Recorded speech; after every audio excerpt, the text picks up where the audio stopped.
Hey, good morning, good afternoon, everyone, and welcome to another episode of First Canada Live, a show where we work together to bring the community together and share our stories, community initiatives, robots, and all sorts of good stuff with all of you. I'm your host, Karthik Kanagasabapathy, and joining me today from our youth council is from Team 1241, Huda. Hey, Huda, how's it going? Huda, can you hear me? Can anyone hear Hello. me? Yeah, I can hear you. Okay, there we go. My connection was just a little bit unstable. Sorry. That's all right, Huda. So, how do you feel about being on the show today? I'm really excited. I'm nervous. We have a lot of good panelists lined up, and we have a lot of people we want to do story time with. So it's exciting. Yeah, there's nothing to be nervous about. It's just going to be all fun, Yeah. all excitement, all good Yeah. stuff. And Huda said we have some exciting people for story time. Well, we definitely do. Today we have First Canada Volunteer Coordinator and Master of Ceremonies, a recent first alum of Team 771, Marie Jolicoeur-Becotte. Oh, my words. Where are they coming from today? We have another story time segment with a Team 188 alum and now the drive coach for Team 7558, Noeen Kashif. We have a robot showcase. This is going to be a good one. Not a lot of people have seen this robot, but man, it was really impressive winning the Georgian College District event, Team 865 Warp 7. And our first story time is with Team 5885 alum and Dean's List finalist, Erica Rossi. But before we get started, we just want to remind all of you that we are live on Twitch right now, and that means our Twitch chat is open. So if you have questions for any of the hosts, panelists, teams, or anything in general, drop it into the Twitch chat, and we're going to do our best to get to your questions. Also, just keep in mind that this show is all about celebrating what's great in our community, everything that's cool that's been happening. So let's remember to be positive, graciously professional with all our comments in chat, and also let's just have fun. This is a fun time. Huda, are you having fun? I'm sure she's having fun. There we go. Having fun? I am. You're a little bit delayed right there, but we're going to make it work with the delay, so it's not even going to be an issue. So let's get started right now. I'd love to introduce our first guest. She's young, but has a very impressive first resume. Dean's List finalist, alum of Team 5885, a member of the First Robotics Equity, Diversity, and Inclusion Youth Advisory Committee, Erica Rossi. Hey, Erica. Hi, Karthik. Hi, Huda. I am pumped that you could be on the show today. Thank you for taking a break from your online classes to be here with us. So we're excited. And, you know, I've talked a little bit about you. I'm bigging you up here. I'm like your hype man right now. But Erica, tell us your first story. Where did it start from? Where did it go? And where is it now? Okay, so my first journey started all the way back in 8th grade when my grade school started its first ever FLL team. And so I remember sitting in class one day, hearing an announcement about, you know, robotics and Lego. And I'm like, might as well go see what this is all about. So I went to a meeting, got hooked, was involved with a rookie FLL team in grade 8. And then I hadn't really heard about FRC or where robotics would take me past elementary school until around March. My mom told me, she's like, one Saturday, she's like, Erica, why don't you come with me? The university's having an FRC competition today. And, you know, a bunch of my colleagues told me you might like it. It'd be a really cool thing to go and see. So we went on up to the Windsor Essex Great Lakes Regional at the time in Windsor.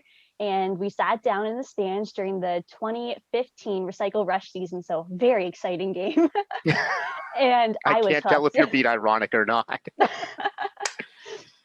And I remember sitting in the stands and seeing all of these high school students. And the one memory that really, really sticks out for me that I think really hooked me into robotics was seeing 1114's robot down on the field and it's all red glory. I was mesmerized. I remember thinking, you know, if high school students can do this, so can I. Like, if they can do that, why can't I do it too? And so from that moment, I was starting to look into what high schools I wanted to go to. And I found out that the school Villanova that a lot of my friends were going to, that I really had my sights set on, was actually going to be starting an FRC team when I went in grade 9. So I went from joining a rookie FLL team to joining 5885 in their rookie season in 2016. And me, along with the rest of my team, had no idea what we were getting ourselves into, but I remember our rookie season was the most fun season ever because we had no idea what to expect. We were goofing off, we were having fun. I remember during one of our practice matches at Windsor, you know, we were cheering so loudly and these people were coming up to us and they're like, you know, this is a practice session, right? You know, you don't have to be cheering that loudly.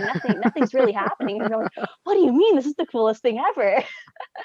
And so I stuck with the team all 4 years. And throughout that time, I was able to be involved in a bunch of different things, really pushing myself outside of my comfort zone. I went on to join the first Robotics Canada Girls in STEM Youth Advisory Committee, which was an amazing experience for 2 years. I was on that from grades 11 to 12. And then in my grade 12 year, I had the opportunity to join the first Equity, Diversity, and Inclusion Youth Advisory Committee. And I was on that in my grade 12 year.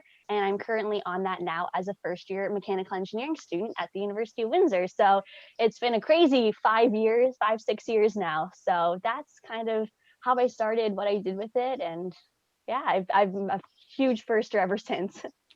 I mean, it's just such a cool journey. I love the fact that your high school decision on where to go to school was influenced by FIRST. I think that we're seeing that more and more. And stories like that are really important for people to hear, because we need administrators to hear that so they realize why it's so important to have FIRST at their schools if they don't have it there already.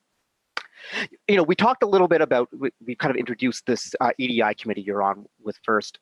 Can you tell us some of what goes into that committee and why that committee is so important? I know that we're already breaking off the script that we kind of had, but this is something that's really important to me, that I'm passionate about. I know you are, so I'd love to hear some more details. For sure. So last year in 2019, FIRST launched its ED&I Youth Advisory Committee as a part of an initiative from FIRST headquarters to further expand all of their ED&I initiatives. And so this committee is made up of FRC and FTC students from all over the US and Canada. And last year, one of our biggest and most proud initiatives that we started were our ED&I online workshops. Online workshops where students and mentors can go on and learn more about ED&I practices and how they can integrate that into their everyday life and into their teams. And it's really important that we continue to push this message of ED&I throughout all that we do, because ED&I is truly the core of everything that FIRST stands for, and is something that's really important in today's society.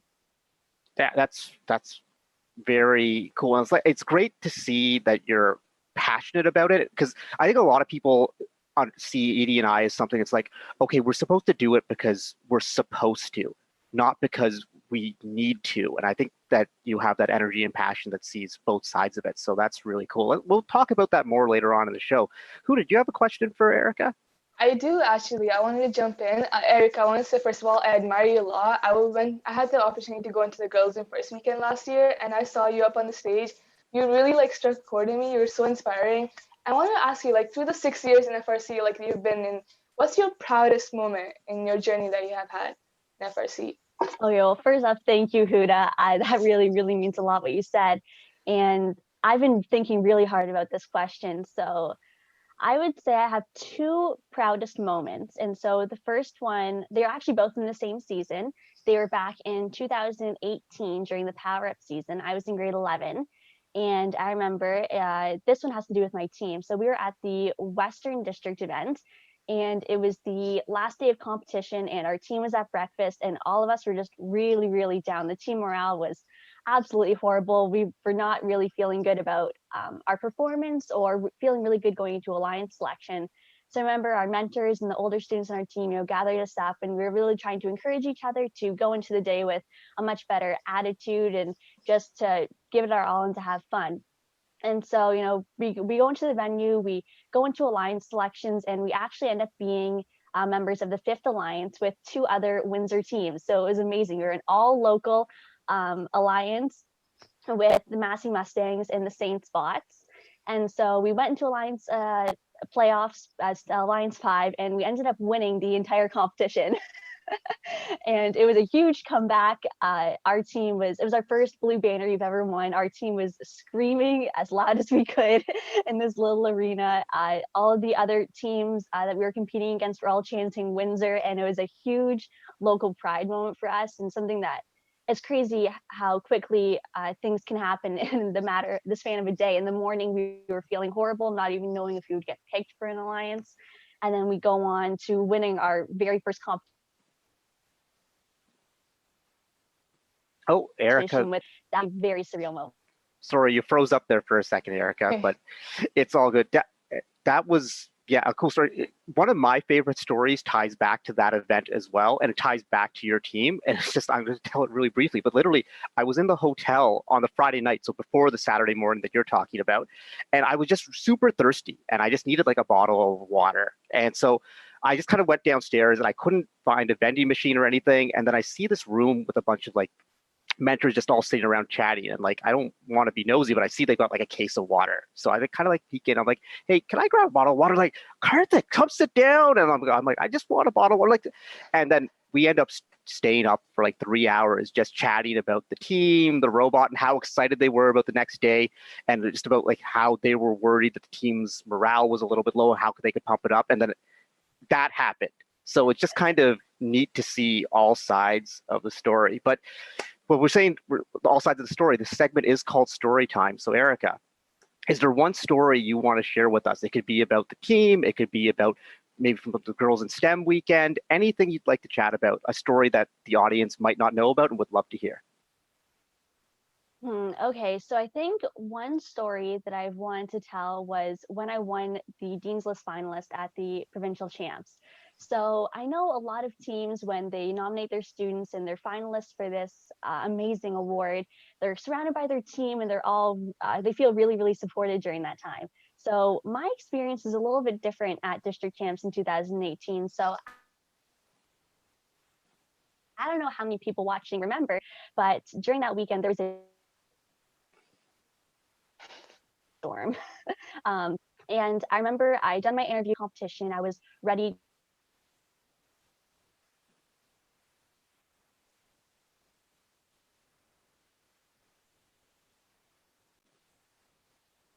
All right, Erica seems to be having a and little gets a bit. call from the bus company that you're home.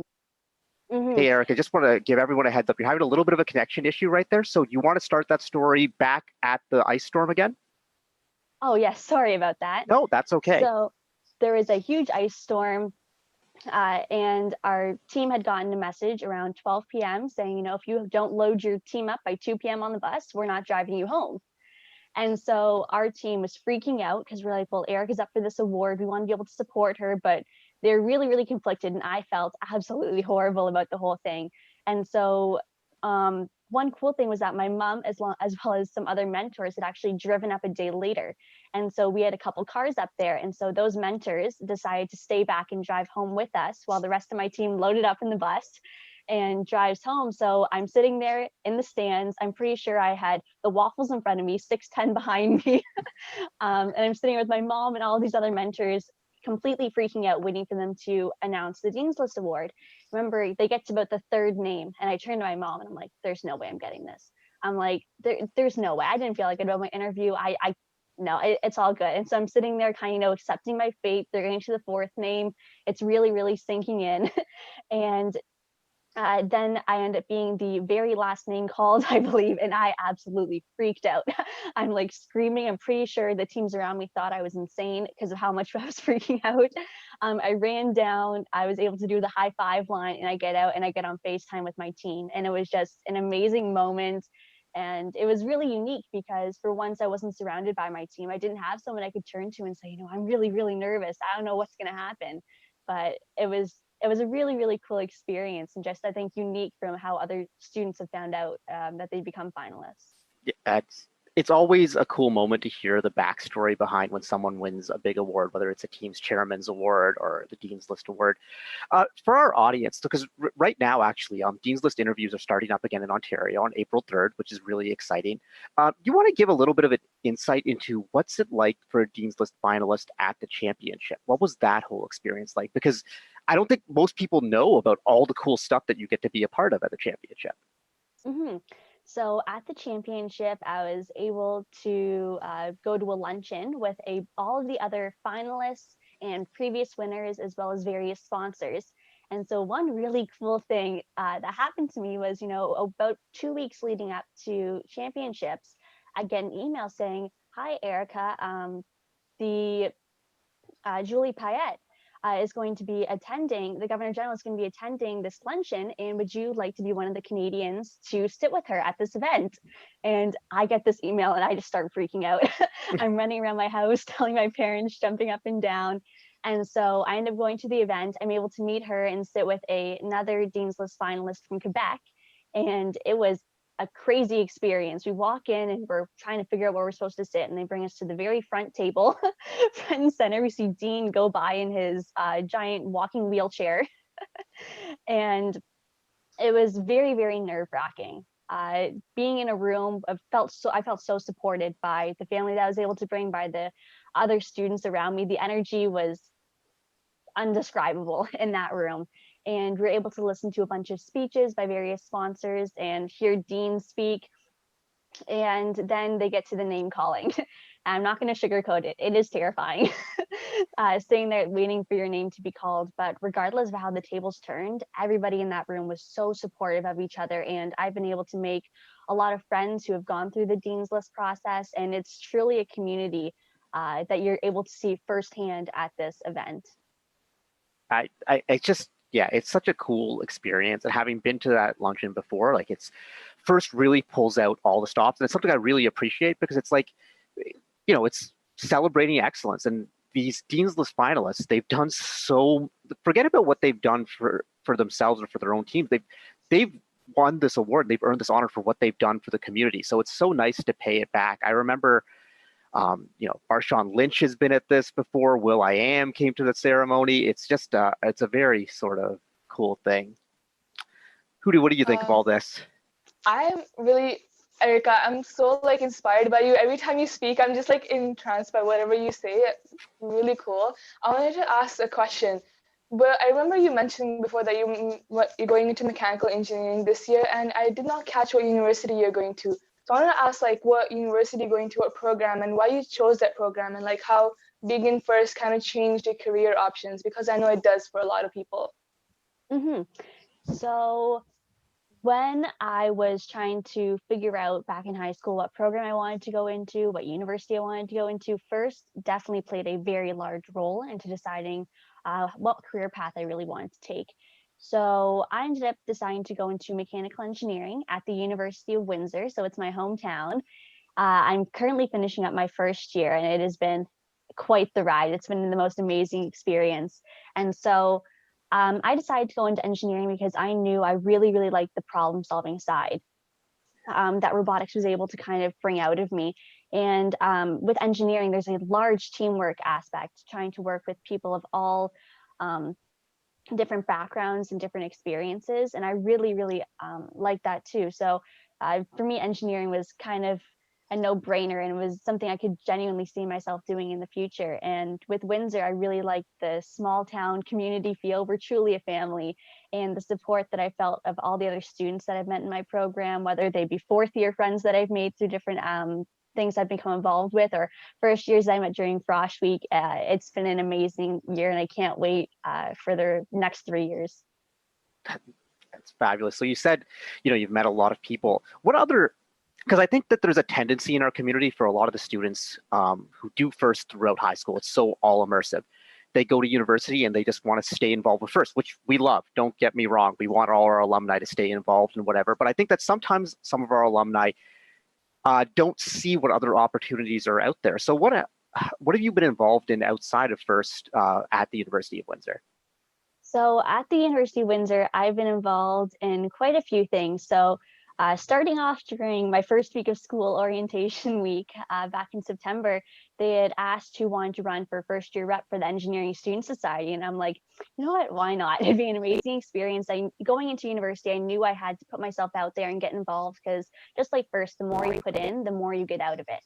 And so I ended up winning and being able to be the first year rep on Engineering Society, which is amazing. And then I ended up being the junior director of marketing for the Women in Engineering Club at the university also. So I've been able to be involved both of those ways within the engineering community and faculty. And it's been an amazing experience. And I highly recommend anybody who's going to be going into university or who is in university, get involved, because it makes the biggest difference. Yeah, there's just so much that can be done. And there's, you know, first is a very special program, and there's all sorts of interesting opportunities with that. But I think it's really cool when you can take the skills that you learned in first and use them in other areas. And then you can also use this as an opportunity to bring more people into our world. So it's neat like that. One question that we have from chat, which kind of ties into this, how are you involved in the world of robotics now? So in the world of robotics now, it's been interesting seeing my life without having robotics meetings every night and being with my team 5 or 6 days a week during the build season. But right now I've spent a lot of time specifically mentoring FLL teams. So as I mentioned in grade 8, I joined my rookie FLL team, and I've been mentoring that one team has actually grown to 3 teams now. So I mentored those 3 teams along with other alumni from my FRC team, and it has been the most rewarding experience. So I've been really involved with mentoring those FLL teams. We had 3 compete at the Windsor competition, 2 go on to provincials, 1 go on to the innovation fair. It's been a whirlwind of a season, but my favorite part with mentoring FLL is really seeing these students who I've known since they were in grade 6 all the way into grade 8 now, and seeing that the leaders that they've developed into, all the confidence that they've developed, it's been amazing.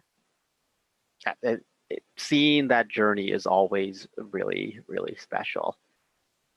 Erica, I have a question. So I've been talking about like how much of an inspiration you've been to me, but I wanted to ask you, like, who inspires you from like the world of FRC, from just in general? Like, who inspires you the most? Oh, this is a hard question. Okay. I'm not going to say a specific person has really shaped all who I am, but a large part goes out to the various mentors that I gained throughout my first journey. So all of my FRC mentors, the mentors within First Canada, so Kim Cooper and Karthik, really having mentors who have believed in me and have pushed me to go the extra mile because they see all of this potential that I might not see in myself. They have been the biggest inspirations to me because they've been able to see that I am bigger than what I may see myself as. And they've given me so many opportunities to grow as a person and to now help others grow into the leaders that they helped me grow into. So I would say not a specific person, but everyone who's helped to mentor me over the past couple of years has truly inspired me in more ways than they know. It's just so cool to hear you say that, because I just think of the impact that you're having on like your FLL students and, you know, current students like Huda, you know, who's just been so inspired. So it's just like that beautiful chain of passing things down. And speaking of passing things down, do you have any advice that you'd like to give to the students who are watching the show today? For sure. So I think the one piece of advice that really stuck with me throughout all of my FRC years and still sticks with me now is push yourself out of your comfort zone, try new things.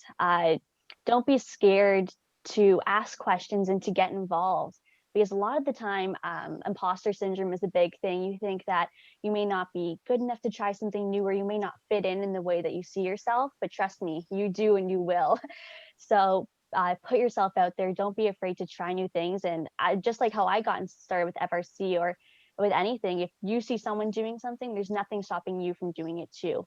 So see yourself in others and push yourself to attain that, because you're more than capable. That is fabulous advice. It's almost like we should all wake up in the morning and just kind of say, I am capable. And, you know, you need to hear it from other people, but understanding that imposter syndrome is real. And it's not just something that, you know, is suffered by young people. It's not just something that's suffered by people, like some of the most successful people out there. So, I mean, I wake up every day and just be like, am I here by luck? It feels like I'm here by luck. And so it's like, no, you're not here by luck. All of you are here because you did something that makes you belong here. You deserve this, and you're real. And as Erica said, you are capable. So that's a great piece of advice. We could probably go on for like hours here, Erica, but we are a little bit running down on time. But since we are running down on time, let's switch things up a little bit. Do you have a question for myself or for Huda or for both of us? For sure. So Huda, I actually have a question for you. Being a part of the First Youth Advisory Council, what has been your favorite part of it? Honestly, the entire experience of getting together with everyone on Youth Council and just getting to meet people, planning initiatives for First, I kind of like picked just one thing that is my favorite part, because being on the council is such a privilege, and I'm so glad that I'm able to be on it and like meet people like Karthik and Kim and connect with people like you and be on the show and ask you questions and like meet my inspirations. I think that's my favorite part, to be able to meet my inspirations. That's an awesome part. Yeah. Yeah.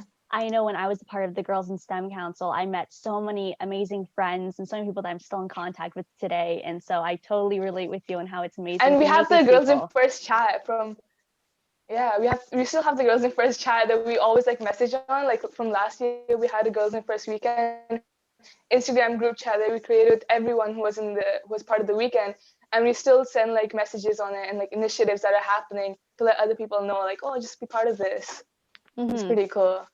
So speaking on the girls in first weekend and the council and all of that, Erica, you want to succinctly tell us why that weekend is so important? Because I think there's some people out there who still don't get it. And I'd love to hear it in your words as a participant and now an alum of that program. So I believe the girls in first weekend is really, really important because earlier I had mentioned the imposter syndrome. It's something I suffered as a girl on my team, being, I started programming for my first 2 years, and then I wanted to switch to more hands-on stuff like the electrical sub team. And I was very, very nervous because there were no other girls in that section, I believe, at the time. And I felt really intimidated. And I feel that through the girls in first weekend, when I attended it for the first time, I was able to connect with all of these other students and alumni who had been in my shoes and who were able to give me advice and help build me up. And I believe that the sense of community, as Huda was talking about, that we're able to build through this weekend, it's not only about celebrating the girls in the program, it's about celebrating everything that they bring to the program and celebrating how we're here to build each other up, regardless of who you are and regardless of what your experiences may be. And I believe that's why the girls in first weekend is so special, because it gives the girls these tools and these strategies that then they can bring back to their team with the confidence to try the things they may not have had the confidence to try before, knowing that they're supported in everything that they do.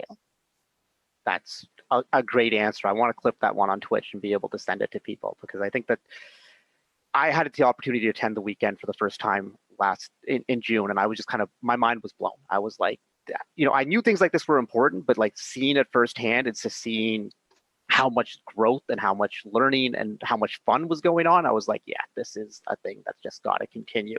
We actually have a little bit of time here, so we're gonna change things up a little bit.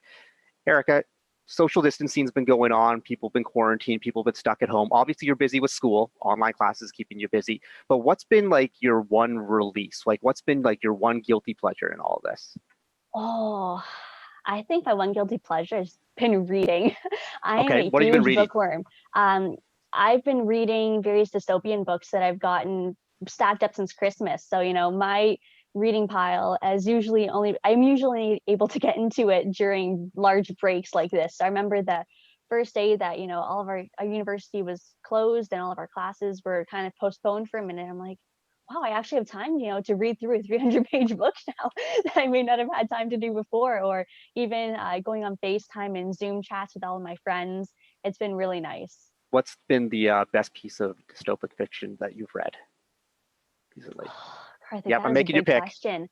Okay, I'm not going to choose a book that I've currently read now, but probably one of my all-time favorite genre sets was the Percy Jackson series. That Greek mythology, it is amazing. Yeah, that's great. Well, maybe we should start a book club here, like our first book club. The first book club. Yeah, it's perfect. Erica, thank you so much for being on the show. This has been great. I'm not even going to speak for Huda. Huda, please speak for how awesome this was. You're so awesome, Erica. I can keep going on and on about how awesome it was to have you on here and to ask you questions. Thank you so much for your time and so much for giving us so much advice and giving us an insight to what your life in FRC has been and how you're going to continue to inspire us. So if Karthik wants to wrap it up. Yeah, I just, thank you for being an inspiration to people like Huda and to people like myself, because your energy is just contagious. And I'm just saying this, 10, 15 years down the road when you're like a CEO or like the prime minister, just remember me and I'll totally work on your staff. I'll do whatever needs to get done. I'll be your hype person, Erica. It'll just be it'll be totally good. I'll just tell everyone how awesome you are. Thanks for being on the show. This is a great segment, and good luck with everything. Good luck with exams coming up, and enjoy everything. We'll talk soon. So thank you so much. This was a really great segment, but now before we get to our next one, let's take a look at a word from one of our event hosts.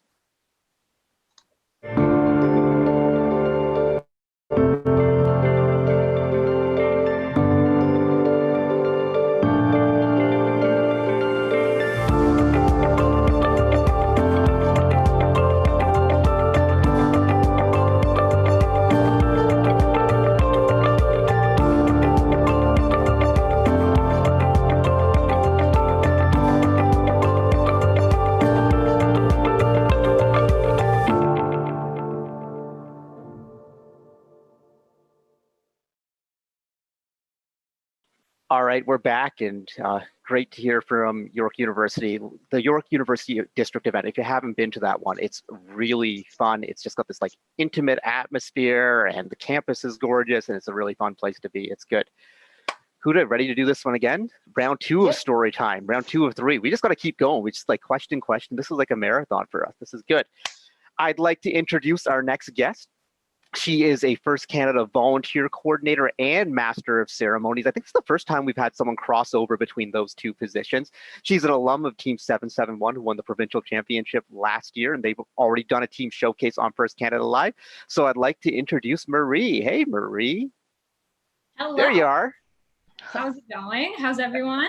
But we are good. We are good. It's First Canada Live. It's a Wednesday. It's basically all day story time. And I'm really excited to have you on the show because I know you've got a lot of cool stories and you've done a lot of cool things. And we've worked together closely in the past. So I'm pumped for this. So Marie, tell us where your journey began, where it took you to, and where you are now.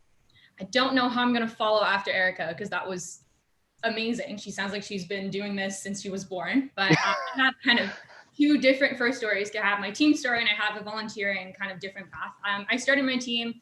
I joined SWAT 771 in grade 8. It was completely on a whim. So I was just kind of like passing the club signups and I was like, yeah, robotics, that's cool. And I put my name down. And that was about the extent of my decision making. So not everybody's typical story.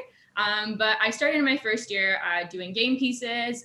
And then after that, I learned kind of more about the award side of the team. I wasn't really aware that that was a component of first. So going into my second year, I applied to be the awards junior lead. I got the position. So that was my first year on chairman's. And then I continued on with awards for essentially the rest of my robotics career.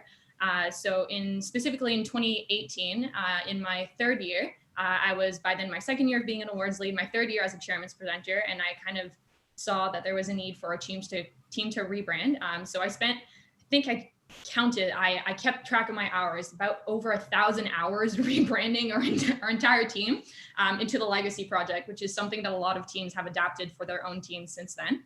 And we won some chairman's awards, some EI awards, and last year I kind of took a back step as a chairman's advisor to train up some new people on the team. And as you said, I had a really interesting first career because we went from a very high awards team to being a really great technical team. So in 2015, we were the first team to win engineering inspiration at Worlds, the first Canadian team. So we also became the first Canadian team to be sponsored by NASA, which was a really hard year to follow.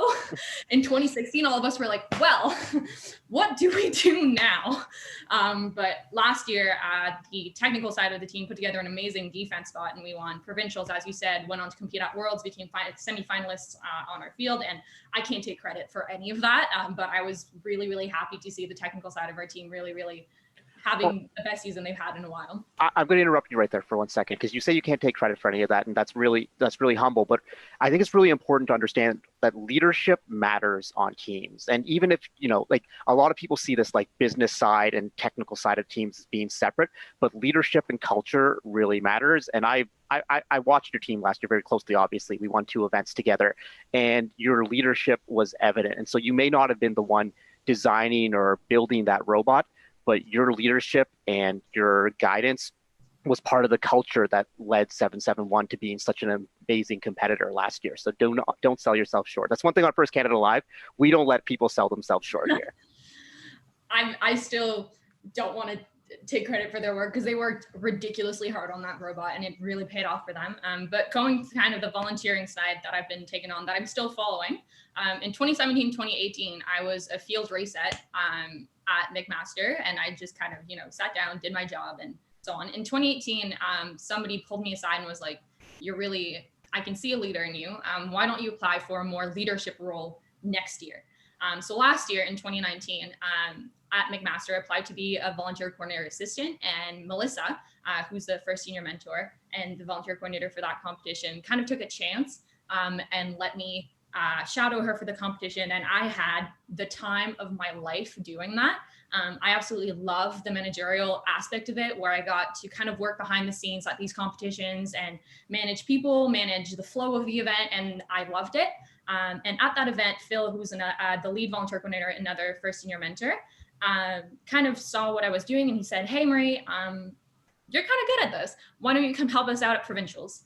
And so I did. My team went to provincials, and as I was kind of taking a step back from awards and chairmans to train new people, I didn't really have to be as present with my team because my lovely student trainees were doing wonderful at that event, trying to get to the EI award. And so I worked backstage again as a volunteer coordinator, and I had, again, a wonderful, wonderful time. I don't think I've ever had so much fun as those 4 days. Exhausting, completely exhausting. I was the first one in the building every morning and usually one of the last people to leave. So long days, but it was really, really fun. And at that event, Karthik, I believe, you're the one who kind of plucked me out of a crowd, and you said, again, I think you're good at what you're doing. Why don't you come to Worlds? Given your team qualifies, why don't you come work with my team at Worlds, help us out on the live stream? And I was ecstatic. So when my team qualified, which was a whole other moment of joy for us, I don't think I've ever seen so many people cry that much.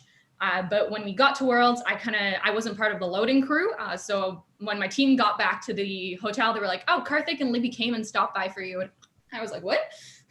Who?" And so I got to the event the next day, and I kind of was switching badges all day. And I had, I think, 2 headsets on at any given time, and organizing interviews and working with you, Karthik and Libby and DJ, and the whole live stream team was, again, so much fun. And that kind of led me up for where I am now. So I was supposed this year to be the volunteer coordinator along with Melissa for the McMaster event. And I was supposed to MC Waterloo and provincials, which would have been so much fun. But unfortunately, that's not going to happen. But I'm sure there's more opportunities coming in the future. That is just, you've done so much in such a short period of time. Before we get into some other questions, I really do want to follow up on this because you've found so many opportunities for yourself. And I'm sure people are wondering, especially young people, it's like, how do I get to do these sorts of cool things? Do you have any advice for people who want to break into the world of volunteering and, find cool opportunities? For sure. And I think that's something that ties into a lot of what you do in real life as well, is you just have to be the first one to take a step forward. Like, employers and people who hire and are looking for recruits are never going to want somebody who's too afraid to be a step up. If you want to be a leader, you have to show that from the beginning. So the best advice I can give is be the one to ask for opportunities. Most of the opportunities that I have gotten to in my life, I've gotten because I took a step forward and I went to see the person which was like, "Hey, I'm interested in doing this. I think this is something I'd be good at. Can I leave you with my name, my email, a contact point? Is there a way for me to get involved?" And even if you start at a really low level, there's always a way to work up. So I think especially with volunteering, a lot of things that I've done have been for me just saying, "Hey, can I come help out? Can I come do this?" Even if it's just watching, can I sit back and look at what you're doing, look at what's happening? And I really hope that one day we get to work together. So I think it's about taking the first step forward and being the initiator to get your own opportunities. Yeah, we've talked about this on the show before. You can't get what you don't ask for. And I think you're a shining example of that one. Yeah. Going back to what you said about how you were on the award sub team of your team and going to volunteering, all throughout your first journey, what's the one moment you have been most proud of, or what's the one thing that you're most proud of in your entire first journey so far? I think like Erica, I'd probably have one that's more team related and one that's more towards my personal side. So personally, the most gratifying moment for me was my first chairman's presentation. A lot of people don't believe this about me. I have a horrible fear of public speaking. It scares me to death every time I have to do it, up to grade 8, every time I had to do it. I think I got myself out of every speech competition known to man. But I started my first chairman's presentation and I loved it. There was such an adrenaline rush coming in and out of that presentation. And as soon as I came out, I was like, "Oh my goodness, I just did that. That was crazy." And then it kind of followed on through chairman's and then through emceeing. And it really helped me kind of push my leadership to a new level, because it's really hard to be a leader if you can't stand in front of people and be authoritative and kind of know what you're talking about. And so that really pushed me forward. And so that was a really big gratifying moment for me, because I've never done anything like that before. In terms of my team, I have to say that my proudest moment was when we won chairman's 2018 in Windsor. I don't think I've ever cried so much after spending kind of the entire year, starting in the June the previous year, and all the way up to April, I had worked on the legacy project and rebranding the entire team and really putting all of my efforts onto that. Like my schoolwork kind of went out the window, which is not something anybody else should do. Take school seriously. But I spent so much time on this legacy project, and to finally see it come to something. In my 3 years as an awards lead, I never had gotten to like win a banner or win an award or anything like that. So that was a really big moment, because the team also saw their efforts really, really gratified, because the entire team put so much effort forward into making our outreach better and doing outreach for the right reasons. So inspiring people that we want to help rather than just doing it to get the award. So I think that was a really, really proud moment for me to kind of see the team and myself finally get kind of recognized for everything we've been doing towards that award. Yeah, it's, you know, we talk a lot about how, it's about the process. It's not necessarily about the outcome. But at the end of the day, when you have those big outcomes, it's a reward for the process. And when you know you've been doing the process right, that reward just feels so good. So like, yeah, it's super a proud thing. All right. So you've done a lot, and the segment's called Story Time. Is there a story that you want to tell us that people might not know about, something behind the scenes, or maybe something that everyone knows about, but a story from your first experience that you'd love to share with us? For sure. I have a lot of stories. There's been a lot of fun things. So more funny story. This is something that everybody's been laughing at me at for as long as I can remember, as soon as it happened. So in 2018, this is more like of a fun anecdote. I have a more first inspiring story, but let's do both of them. In terms of an anecdote, in 2018, I was training 2 girls for chairmans. And so we were all of us in the pit kind of waiting for judges. And it was the last day of York. It was at the York 2019 district event. And we were all waiting in the pit, kind of seeing judges coming around. And we were like, oh, nobody's come and talk to us today. It's like 2 p.m. What's happening? And then we saw a group of judges come down the aisle, and there was a bunch of people talking in front of our pits. Our lovely, lovely mentor, Miss Sills, was there, as well as a bunch of people who I couldn't see. And I saw the judges come down the aisle, and they kind of started looking at our team, and I started freaking out. I was like, oh my goodness, if there's people in front of our pit, they won't stop and come talk to us. And so I tapped Miss Sills over, and I kind of like, in a very hushed but very aggressive tone, I was like, move over, there's judges coming. And she turned around, and I saw that with her were the York Dean of Admissions for Engineering, Mark Brenner, and I believe Artie. And I was like, oh my goodness, what did I just do? And Miss Sills was like, okay. And all 3 of them started laughing. They were like, oh my goodness, this girl's crazy. And they all kind of shuffled over a little bit, only for the judges to walk right past us. But after that, everybody else on the team was like, are you crazy? You don't tell those people to move, or they can stand wherever they want. They've never let me forget it. And it's probably the next competition we were at Windsor, I went to see Mr. Brenner, and I apologized profusely. I was like, I'm so sorry. Like, I didn't mean to be rude. I know, like, that wasn't, and he just started laughing. He was like, don't worry, I get it. Like, you were in a stressful situation. And I was like, I'm so sorry. And he just laughed it off. But yeah, so that was probably one of my most embarrassing moments in robotics. Can I just tell a funny story that just ties into that? So in 2011, we're rushing to the Dean's List Awards ceremony because there 2 11-14 students were up, and this is at a championship, so it's like a big deal or whatever. And one of our lead design mentors, who's this like really like grizzly bear type dude, his little sister was up for Dean's List, so like we're rushing to get through there or whatever. And at one point, like, Woody sees us rushing, and Woody's like, hey, go in front of me, because like he's just so like gracious and whatever. And then we keep going, and there's like Will.i.am, and like, but we don't want to miss this, so we're still rushing through. And Todd figures it's like, oh, Woody just let me walk in front of him, I'll cut in front of Will.i.am. And then Will.i.am's bodyguard grabs him and just like chucks him. And Todd, I'm like, dude, are you okay? He's like, yeah, I just got touched by Will.i.am's bodyguard. Sorry, I just had to interject with that because it just ties into yours. But these are the things that happen at first events, you know. You wouldn't think, no. Oh boy. What's story number 2? Story number 2. I guess this is more for a lot of grade 12 students right now that are having a hard time not getting the final season doing maybe what they want to be doing.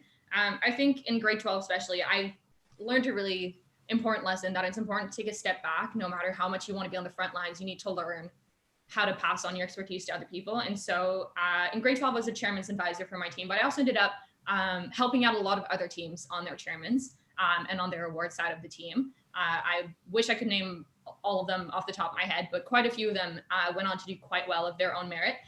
But specifically team 4939 Allspark, I had a really close relationship with them over email and over the course of the season as I helped them edit their essay and sent them some practice presentation questions and all of that. And throughout the season, when I saw that they won EI, I sent them an email. I was like, congratulations, this was so well deserved. I'm so happy for you. And they actually went on to win EI at provincials. And that was such a crazy moment for me because they came back and talked to me. They're like, thank you so much for taking time to talk to us and to help us through this, because your team was also up for this, but you decided to help other teams, even though you were in a competing state with us. And so that was kind of, I've always known that gracious professionalism was really important and a really big aspect at first, but kind of seeing that in my last year as I was kind of bummed, as I was like, oh, I didn't really get to participate as much in what I like doing, but I taught all of these people. I didn't really know if it had an impact, but then coming back to me and saying like, you didn't have to help, you were competing against us. Thank you so much for taking that time. And so that was kind of a big gratifying moment. And I helped them again at Worlds before the EI interview. And so that was a very big learning moment for me in terms of gracious professionalism that I think a lot of people won't get to have. I think that's a really great story for people to hear, because I don't know that everyone in the community truly gets it, because oftentimes you still see that sort of reaction from people where they're just like, if you offer help, sometimes they're a little bit suspect of the help. They're like, why are they trying to help us if we're competing? But some people, like, it takes a while to really truly understand that, wow, our opponents are actually going to want to help us because that's the thing you do here. And that's the way, the rising tide lifts all boats, and there's only two ways to compete. You want to, help others out like that. So it's really cool to hear one of those stories where someone, might not have understood, and then they totally, it's like, wow, it's so cool, because it happens everywhere. And I think, and maybe Marie, you might be able to relate to this, is that I think people are more normal with it about the robot. They're like, yeah, like, call a timeout, give them a part. But when it comes to chairman's and engineering inspiration, there's like, a lot of people don't see this because it's a world that only, maybe like a quarter of our community that is a part of.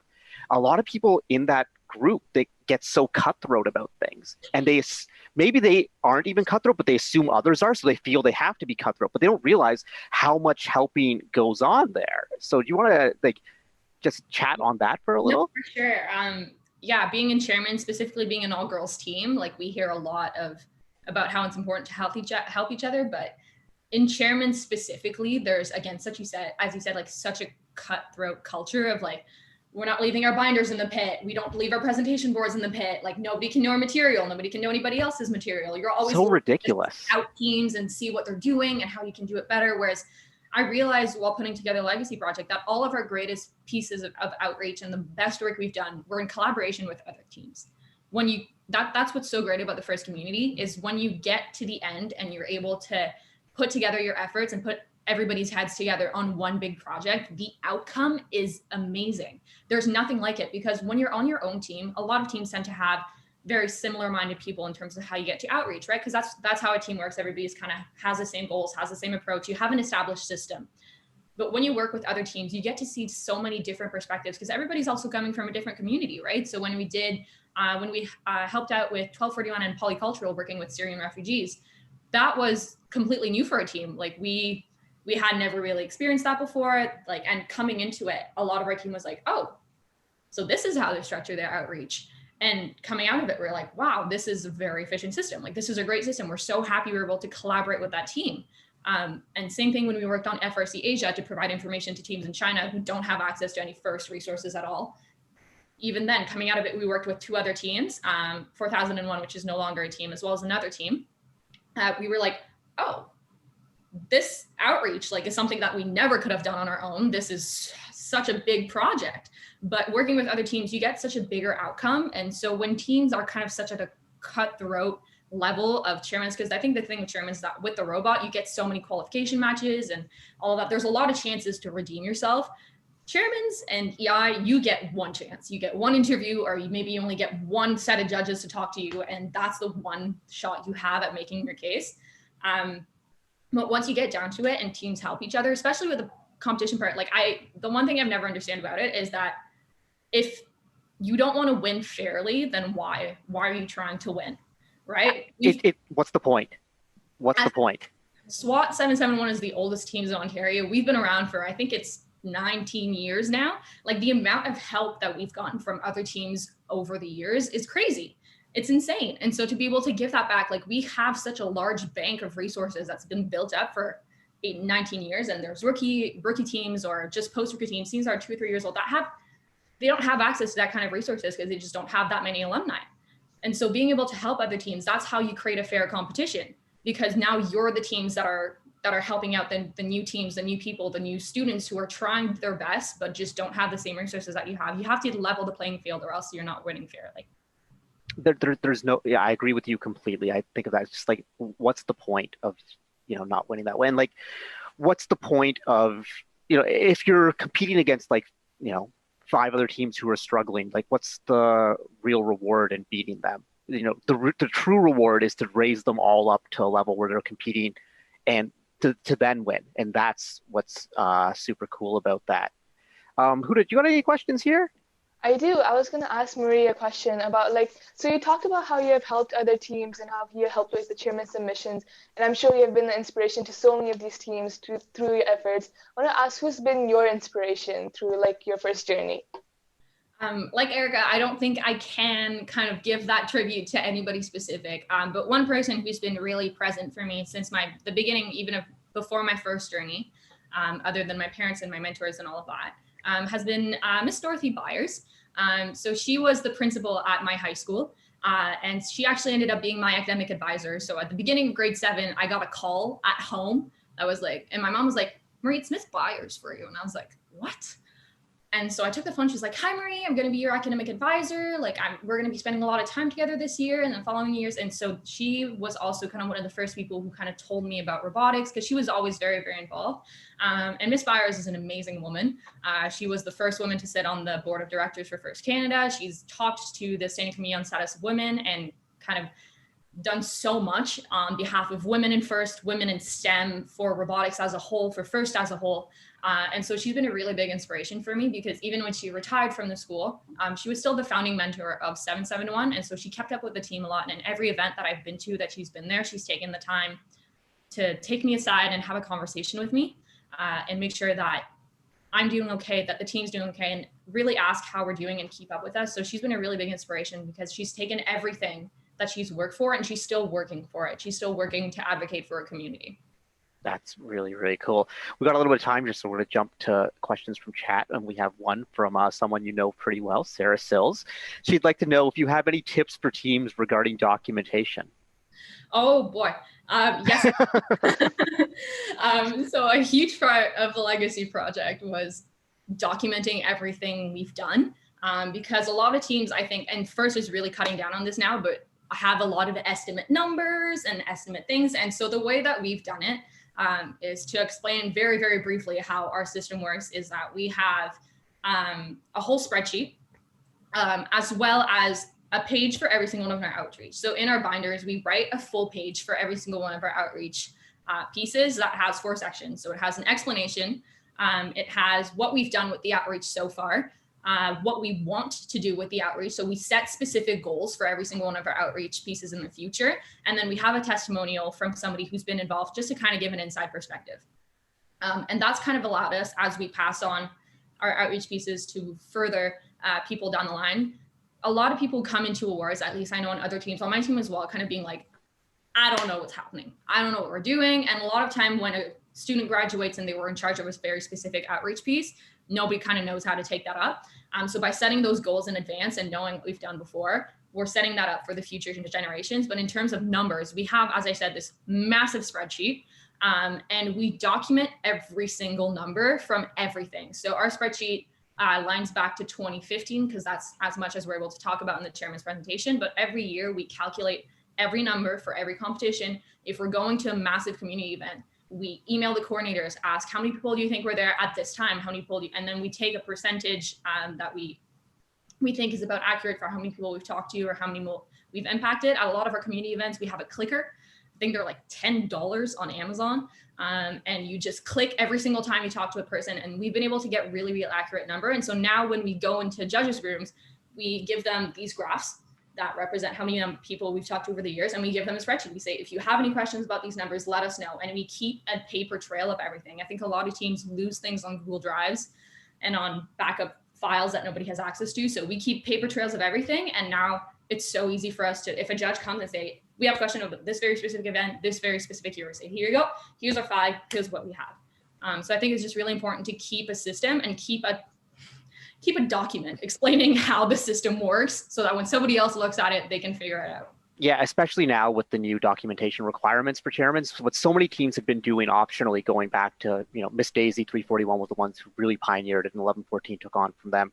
But now it's required. And so it's the teams who've already had been doing it, have that leg up with all of that. But also, you mentioned the clickers. Also, they're good for your teams because every scout becomes 10 times more useful when you give them a clicker, as opposed to them trying to keep track of how many high goals were scored in their head. Or, if you were watching 2056 score high goals this year, good luck, but with your clicker, you've got something going right there. We're almost out of time here, Marie, but I do want to know, we asked Erica the same thing. Quarantine can be kind of crazy. You're doing online classes and everything at the University of Water. Hello. Thank you. Yes. But what's been your guilty pleasure during quarantine? What's been the one thing that you've been? Oh boy. I have to say, baking. I'm a big foodie. Okay. I bake a lot. And so me and my sisters have kind of been going crazy trying to come up with random ideas. And the Harry Potter movies, nice. Both have been keeping your family alive, I think. What's the coolest thing you've baked lately? Coolest thing I baked lately? My dad's completely vegan, so I made vegan banana bread yesterday. It tastes kind of vegan, but not too vegan, so I'm kind of proud of that. Doesn't taste super vegan, so we're on the right track. There you go. Well, that's pretty good. Huda, do you have any closing thoughts here for Marie? No, I only have one thing to say. Marie, you have been really cool, the way you have done your entire first journey, going through volunteering, changing the way your team does branding. It's really inspirational, and it's really for me because I was part of the chairman's team last year on my team. I was the lead chairman's team, and hearing the idea about the clicker, it's really game changing. I didn't think about that. Every time you talk to a person, you use a clicker. So that's something I want future teams to be implementing. I want our team to be implementing in the future to really keep track of numbers. So thank you so much, Marie, for that idea.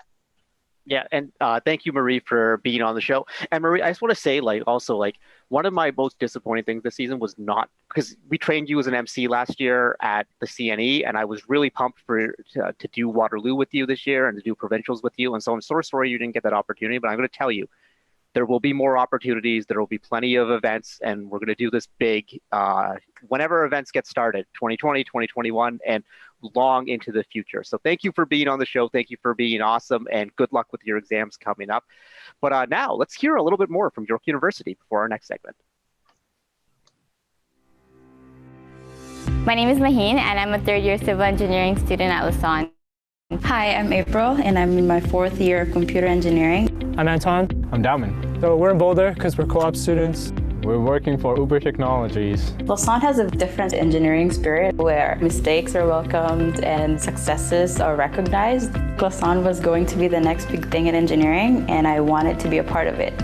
As part of my co-op, I get to go to Sweden this summer to see the launch of something that I've built. When you start off as a space engineer, you sort of have this idea that one day you're going to build something and it's eventually go to space. And this is the first step that I'll be taking towards that dream that I want. They're paying you to learn. Yeah, this co-op definitely opens up the doors to the type of work that we actually want to do. Employers look more at your experience than your grades or anything. So doing a co-op is the obvious way to getting yourself out there after you graduate. I got an email from my manager saying, April, I want you back. So I already have a full-time job waiting for me when I graduate. I learn something new every single day. The amount of things I learned is insane. You don't know everything when you graduate. You feel like you do because you have a degree in your hand, but no, it's all about experience. There's so many things that I learned. It was fun. I would 100% recommend doing co-op as part of your degree. You get a lot of experience, you get a lot of connections, and opens up a lot of doors in the future for you.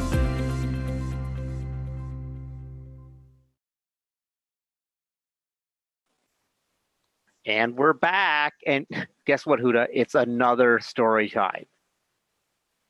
It's another story time. Are you excited? I'm really excited for this one because every time I have a conversation with this man, it's always hilarious. It's always pure jokes, but it's also inspirational. He does so much cool stuff, both in first and all his side projects. So I'd like to introduce our next guest. He's an alum of Team 188 and now a teacher at Bayview Glen Secondary, where he's the drive coach and mentor for Team 7558, Noeen Kashif. Hey, Noeen. There you are. Hey, Karthik. Hey, Huda. How are you guys? We are very good, buddy. So that's good to hear. As soon as we launched the show, you messaged me. It's like, yo, I got to come on for story time. I'm like, Noeen, of course you can come on. Tell me when you're free. Tell me when you're ready. By the way, I love the Alt F4 backgrounds on all your monitors back there.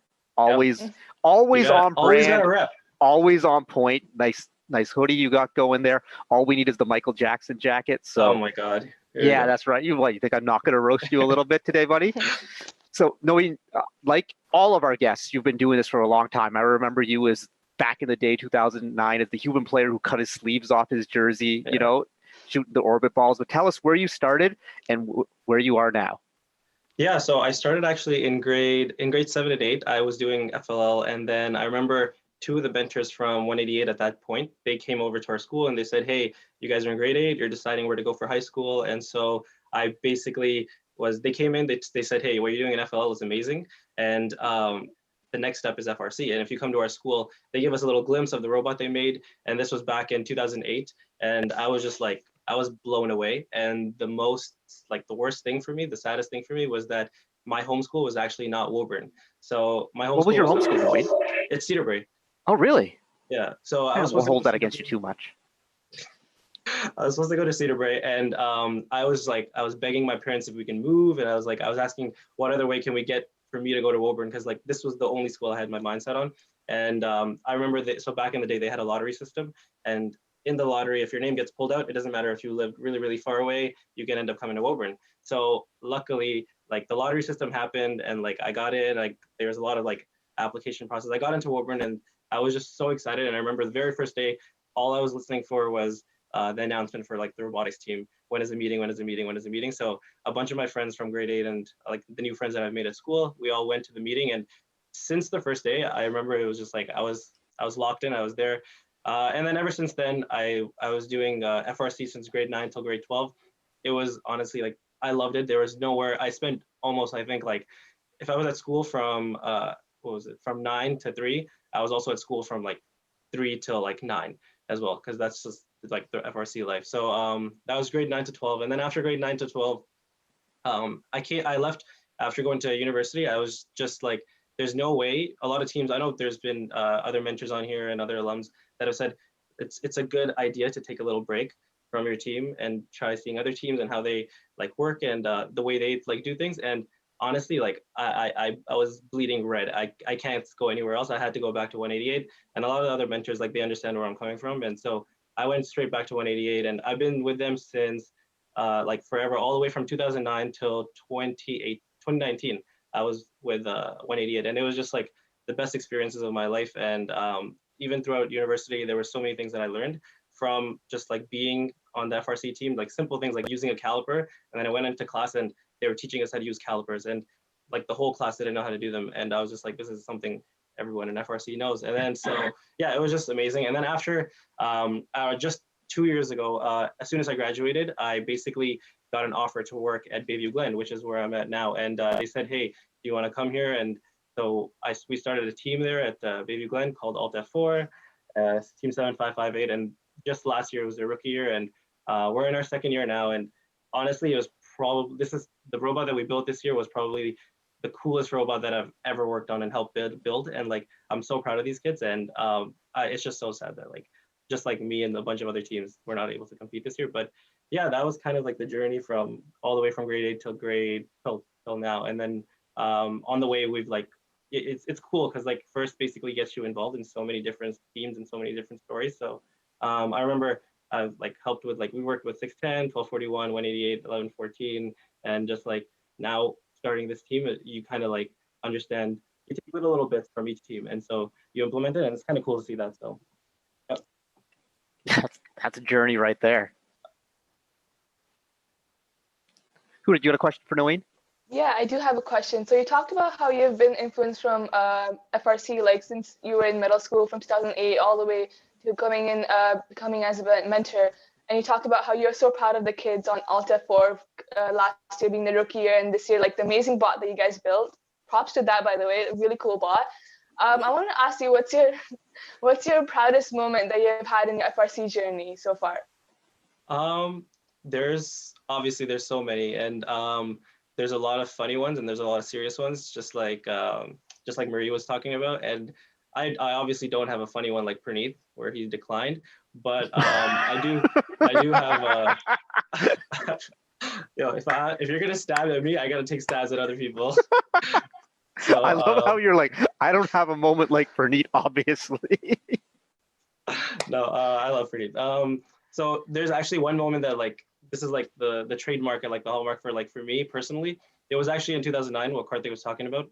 2009 was my rookie year. I came in, the game that year was Lunacy. It was a really weird, crazy game. It was all dependent on human players. Human players made like decision-making moments in like the game. So I was basically like a super tiny kid. I was like 5 foot. I tried to like dress cool. It did not work out. I was like, the jersey, when I was back on 188, it was like a hockey jersey, and if it literally came up to here on my like arms. And so I was throwing these balls, and like everyone on the team wanted to be a human player, and like who's this little like grade 9 little 5 foot kid that comes in. And I remember there was like really tall people in the team, like Diria for instance was one, and like he just really like everyone wanted to be human player, and I ended up getting the spot because like I had this weird over the head like soccer throw, and it was just like, it was so cool as a grade 9 to be on the drive team and to come in. And I had no idea what like anything like FRC was about or anything. So I went into competition, and I remember Karthik was actually the MC at like the very first competition that I went to. And I was just like looking at Karthik, and I was like, wow, there's like, everyone is obsessed with Karthik. Like Karthik is like a celebrity in the first world.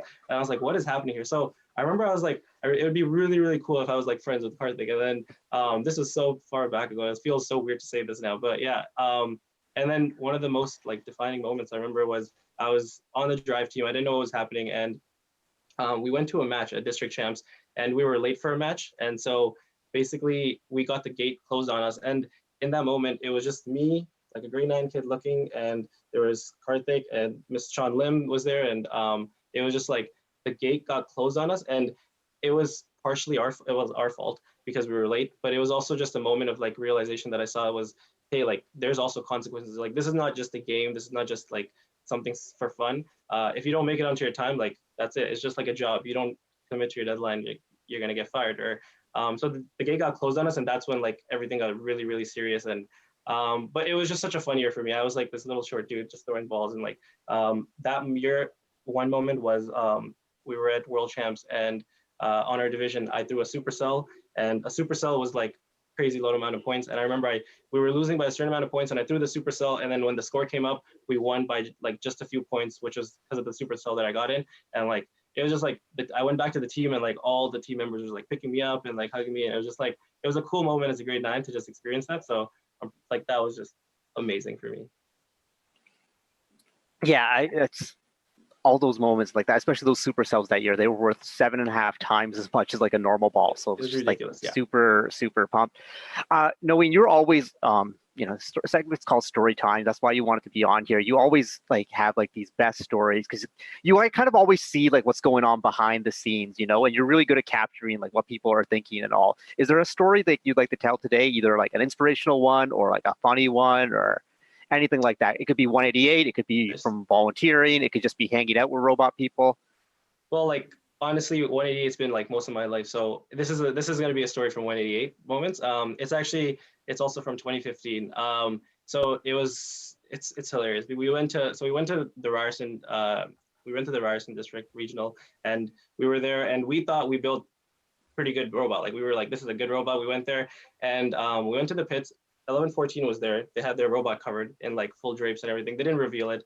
And then like all of a sudden practice day came, and they just like took the cover off, and we're like, okay, that's a weird looking like 3-wheel robot, whatever.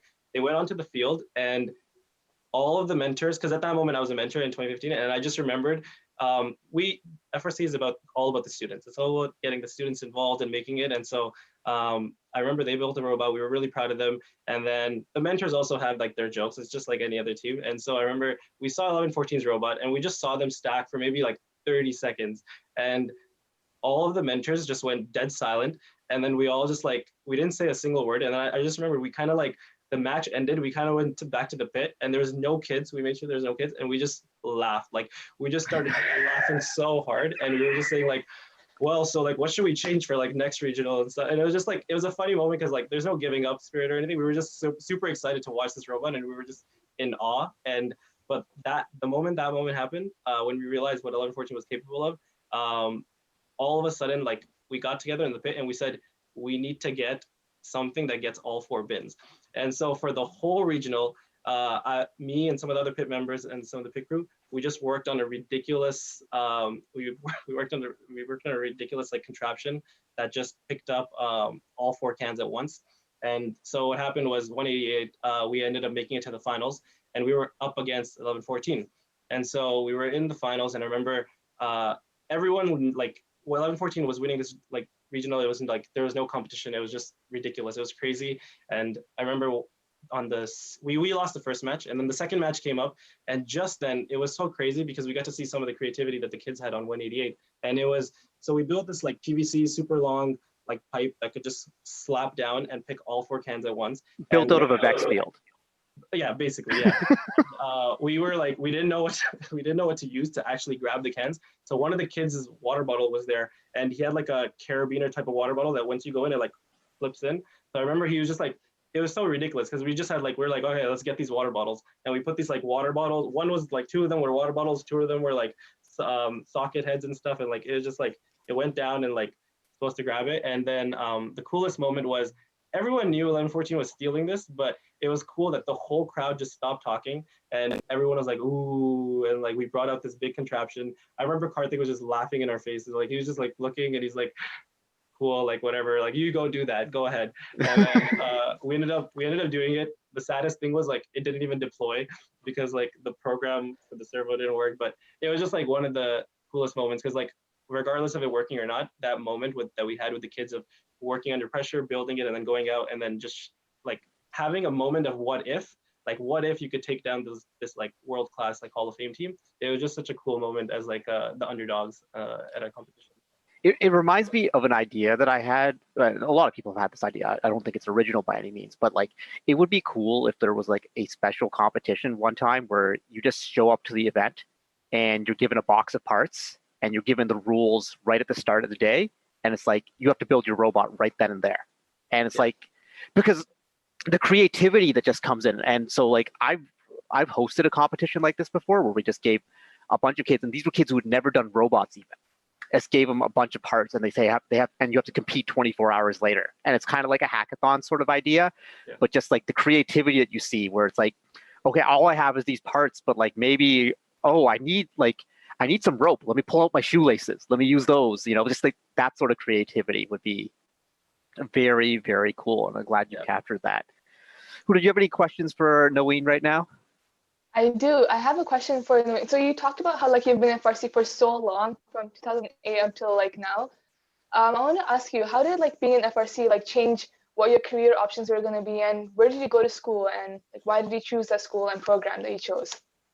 Right. So I actually was, from the day one, I was just like, I loved working with my hands, and I was like, I was going to be an engineer. It was for sure. And then actually first changed me so much because throughout the process, just like I was a student on the team and there was other mentors mentoring me, I realized that when I became a mentor, it's just something that I've always wanted. Like it was something so cool because I got to experience it as a kid, and then I got to experience it as a mentor. And I love the side where I get to like educate another student on the same knowledge that I was like taught from my mentors, and to see them, then the students take it and then like mentor other kids, and then just apply all of it. It was just such a cool experience. So after I went to Ryerson for engineering, and after I did engineering, as soon as I finished engineering, I was actually going to get my OCT. So I was in the process of getting my OCT, and I was first 1 year in, and as soon as I was 1 year in, one of my previous mentors, Mr. Lee, Eric Lee, he's now a teacher at Panthera Tech. And so he basically referred me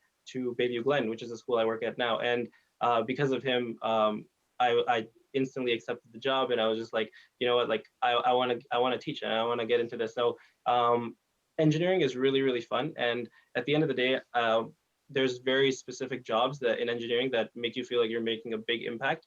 And for me, as soon as I started teaching and like helping these kids, it's hard to see it instantly, but just only 2 years in, I got to see, like for instance, some of the grade 12s that graduated last year, they like message me and they say, hey, like, Mr. K, like, thanks so much for all the stuff that you did. And like my referrals, like I know so much information, and like just a little bit of gratitude that you get from that is so crazy. And so, yeah, like now that I'm into teaching, just like actually, there's another mentor on here, Parth Patel, and he teaches at Crescent. And I've talked to him about this, and it's just mentoring is one thing, and then teaching and having this as a lifestyle, like as my job, it's literally a dream come true. Like it's the perfect job. Yeah. So.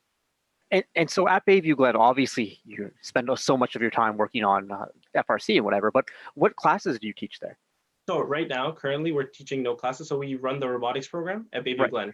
And so the whole point was when I got offered the job, we were supposed to incorporate the robotics program into the curriculum of the school. And so what we wanted to do is eventually have, just like how schools have tech courses and they do like VEX and stuff, it's hard to implement a full FRC course.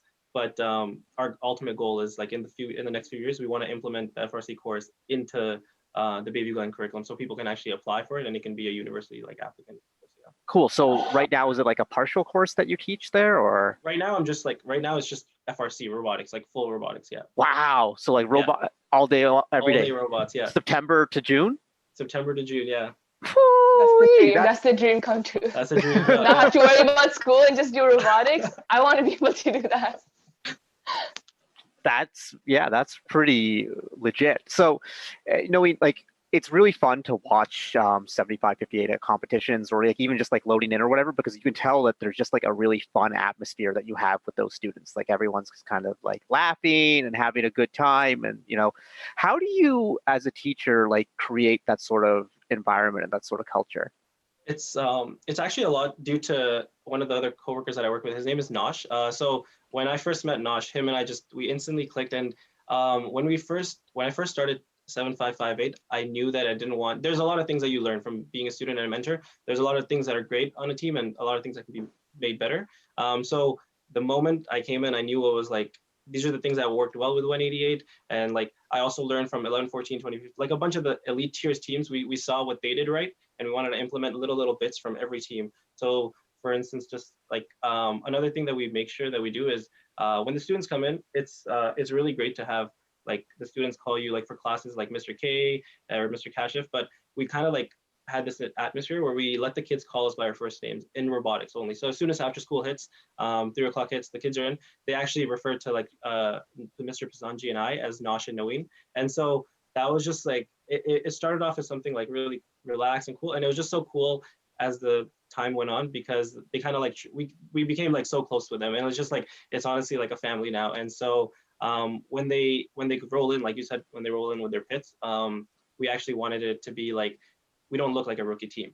And the kids are so fantastic at just like me, they like latched on and they just knew that this is what they love doing this. They want to like implement this. And then, so you met some of the kids as well. Like they're just hilarious. Like they go straight up. They have no like filter sometimes. So they just say everything on. Yeah. It's cool to see when you have that sort of culture, and you say it, Noeen, and it's so true. 7558 did not ever look like a rookie team. Came in so composed and like, with the nice pit setup, everything that you would picture like a veteran team having, like you were able to bring that in so quickly, which was really interesting. And you touched on this a little bit. We got a question from chat. It's from Rishi. Do you have any interesting stories or experiences from starting a rookie team? Was it a huge transition going from an experienced veteran like 188 to a rookie?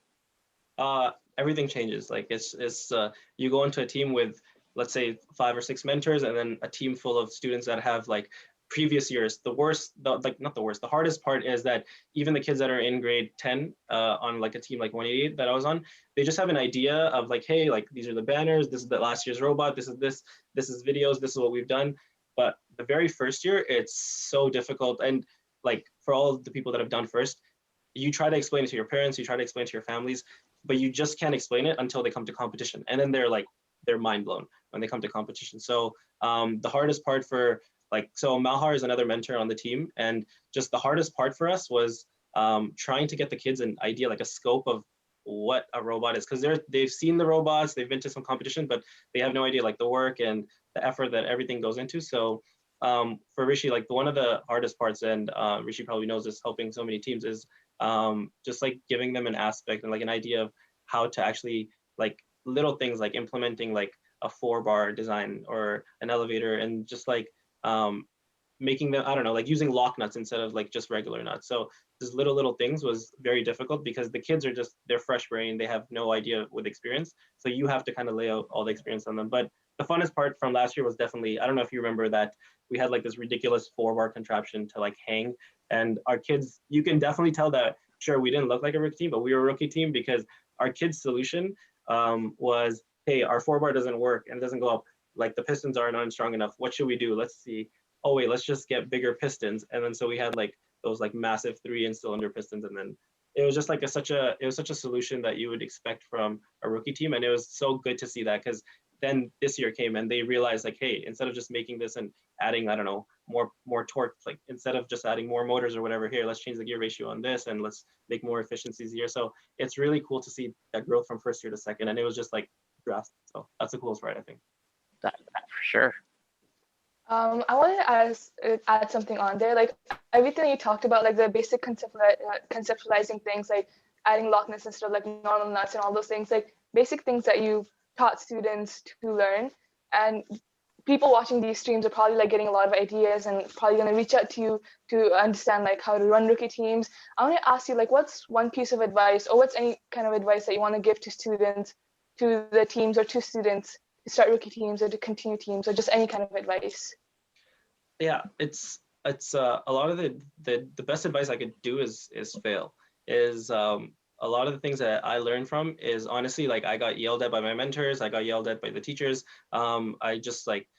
I got that through failing, and a lot of people kind of are afraid to fail because they're like, you know, if you fail, you kind of let the whole team down. And it's true, you let the team down, you let the kids down and everything. But a lot of the things that I've learned is just by failing. And every time you fail, as long as you learn from that experience, I think that's what the main part is. And so, yeah, just don't be afraid to like fail and do it. And I think a lot of people are scared to, like, for instance, if you want to, like, I don't know, make a decision, if you're in a meeting, you're in a scouting meeting or whatever, don't be afraid to be that person that says, like, you know what, I think we should pick that team, instead of kind of staying quiet under the radar until someone else speaks up and then agree. So just like, don't be afraid and go out. What's the worst that can happen if you, like, if someone yells at you or someone fails, like, if you fail, like, there's no harm or foul. So, you know, like, you'll learn from the experience and you'll do better next time. So I think that's the main piece of advice that I could give. That's definitely great advice. Noeen, this is a little bit, it's on topic, but like a little bit different than what we've been talking about so far. But can you tell us a little bit about the Smart Arm Exo-Hand project you were working on? I think our audience would love to hear about this. Yeah, sure. So basically there was another guy that I was talking to, his name is Hamal. He's actually the CEO of Smart Arm. And so he basically developed this arm. It's a smart arm, it's a prosthetic arm. And we just went to, where was it? Chicago and like a bunch of other places just recently to develop this.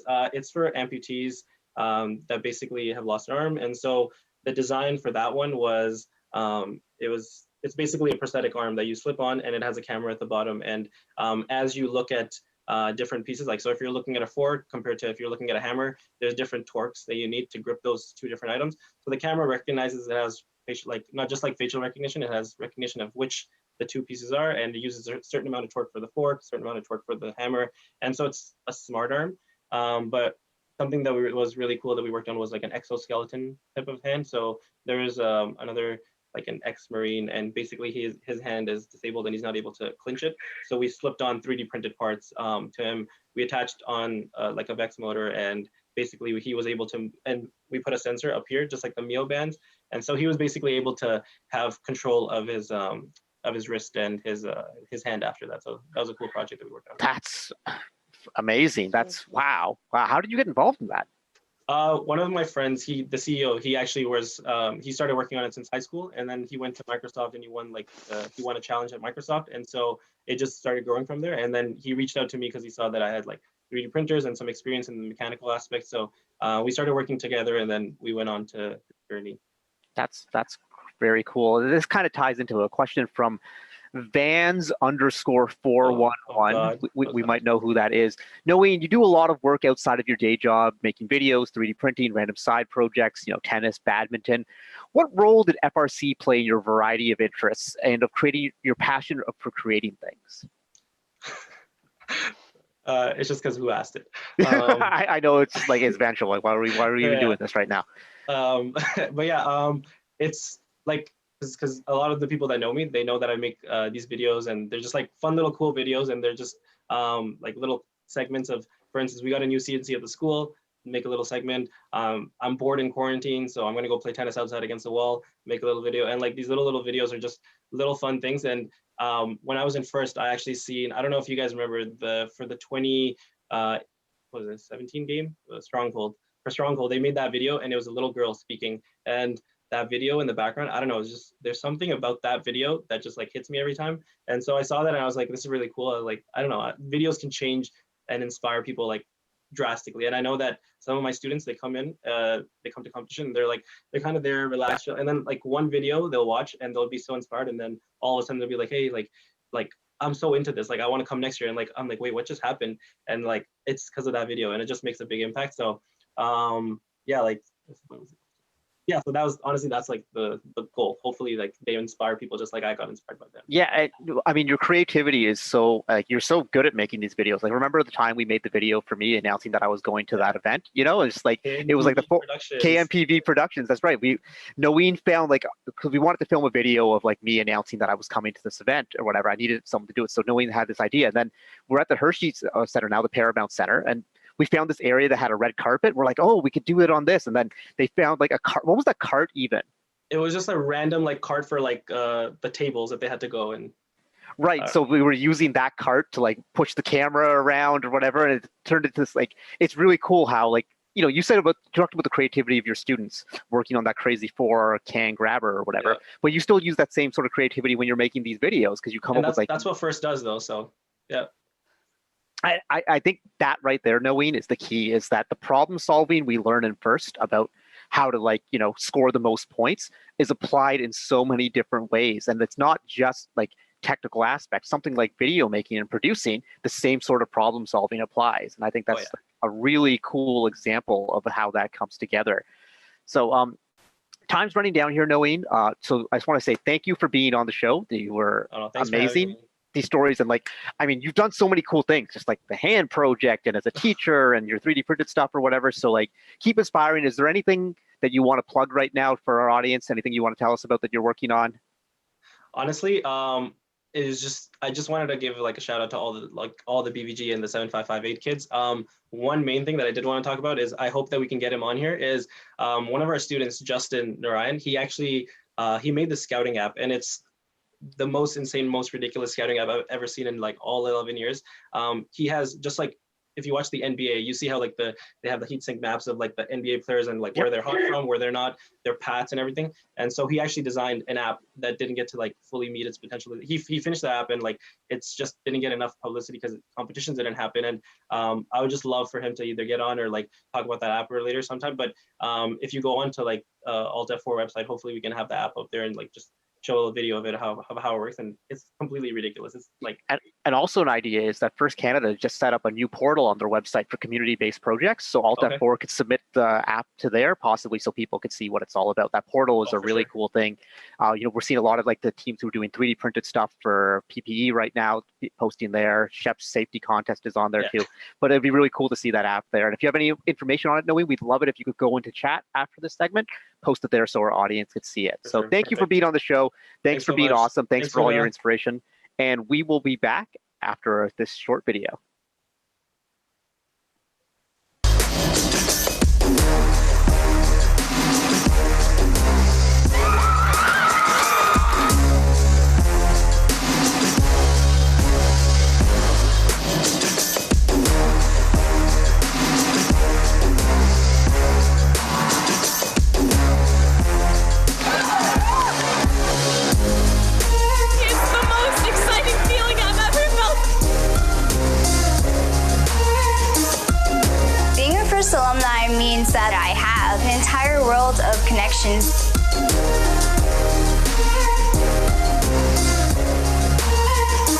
It allows me to volunteer and give back to the community.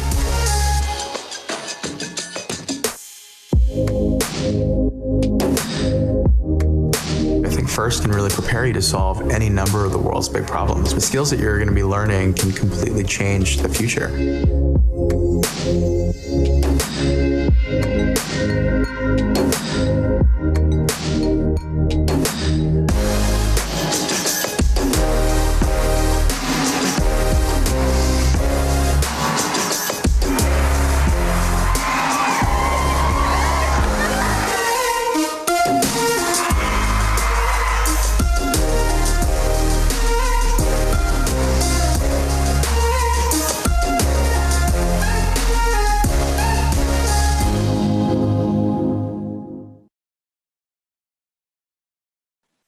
And we are back, and now we've done a bunch of story times in a row, but it's time to get some robot action here. Huda, you ready to see our next team? It's going to be a great time. We've got... Yep, I am ready. Let's bring them on right now. We have Team 865, Warp 7 from Toronto, Ontario. They've been doing first since all the way back in 2002. Winners of 6 blue banners, including the 2020 Georgian College Chairman's Award and the district event, Kling Bling, baby. Say hello to Team 865. We've got Ben, Grady, and Arlo. How's it going, everyone? Hey. Pretty well. All right, so we want to see this robot because it's fantastic. I didn't get to see it in person, but I saw lots of videos before and after the fact. So tell us everything about it.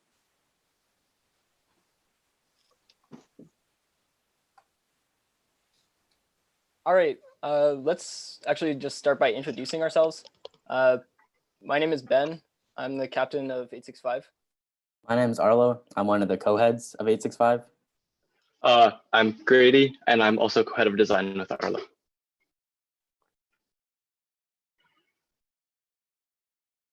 All right, Okay. so what do you have for us today? Yeah, we're gonna start by checking out our robot reveal video for those who have not seen our robot or who haven't seen it in a while, and then we'll talk about our design and how we came to the robot that we have. All right, here we go.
So that's right. surge for you right there. That was really impressive. Sorry we didn't have the sound going in that video, but I'm sure maybe we can play it later, or you guys can we can post a YouTube link to the chat so everyone can see all its glory. So Ben, Arlo, Grady, tell us about surge. All right. So we're going to go through each of our mechanisms in turn, but to start with, we're going to talk about our process, starting with strategic design. Can we go to the next slide? All right. Very early on in the season, we decided that it was really important to hit the climb. The climb is a single standalone mechanism that can get a lot of points. So we decided that was the top priority mechanism for our robot. Other than that, we wanted to stay away from defense because we were really worried about getting hit hard after 2019. So we really wanted to shoot from safe zones. We really wanted to look into this thing we called the long shot, which is basically just shooting from behind the control panel. And we had figured out that we thought if we could score around 4 out of 5 balls from that point that the increased cycle time would make up for the decrease in accuracy. So we really wanted to try it, but we were kind of skeptical. So we said we're only going to put resources into it after we've seen a promising prototype early on.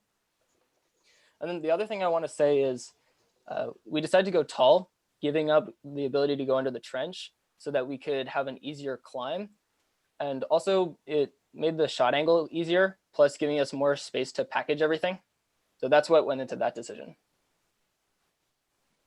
Can we go to the next slide? Okay, so here's a video of our prototype shooter from day 3. This shooter was able to hit 5 out of 5 balls most of the time, and it's the reason that we decided to pursue the long shot for the rest of the season. Hey, Ben, how long is the shot that you're taking right here? Just because our audience can't necessarily benchmark the distance. Yeah, I don't actually remember the exact number. I think it's close to 35 feet. Okay, so this is the behind the control panel shot? Yeah, yeah. Okay. So this is like, if you imagine where the control panel is, that area of the trench right behind it. Okay. So this is a really good example of our team using a prototype to inform our decision making. After seeing this prototype, we decided we were gonna keep going with it and have it on our robot. We consider prototyping to be a really important part of development. We make sure we prototype everything that goes on our robot, because once we've prototyped something, then we know it works, and we only put things on the robot that we know are going to work. And we consider that to be a really key element of our success. Okay, Grady, do you want to talk about the drivetrain? That's actually, I'm going to be talking about the drivetrain. Oh, okay, you talk about the drivetrain, Arlo. So our drivetrain is 2-speed West Coast drive and is powered by 4 Falcons. And we learned from previous experience that the bumps shouldn't be that big of a deal, so we didn't really design our drivetrain around it. One of the changes we ended up making to the drivetrain was changing from the 6 Coulsons you see in the CAD to 4 Coulsons and 2 Omnis. So the reasoning behind that is with 6 Coulsons, you needed a center drop. And with the center drop, the robot would rock back and forth in its shooting, and that ended up changing our release angle and just messing everything up. So by adding Omnis, we could get rid of the center drop, and that just made our shot a lot more consistent. I got a question for you there. Do you have front Omnis or rear Omnis? It depends what you consider the front of the robot, I guess. I believe they're on the shooter side, right? No, they're on the intake side.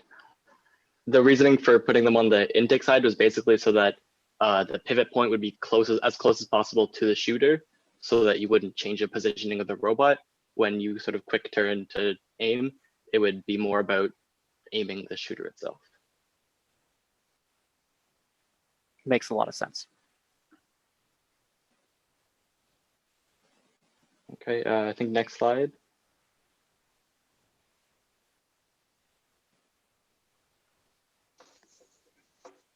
I'm pretty sure that's not the next slide. Which slide do you want to be on? The intake slide, there you go. Perfect.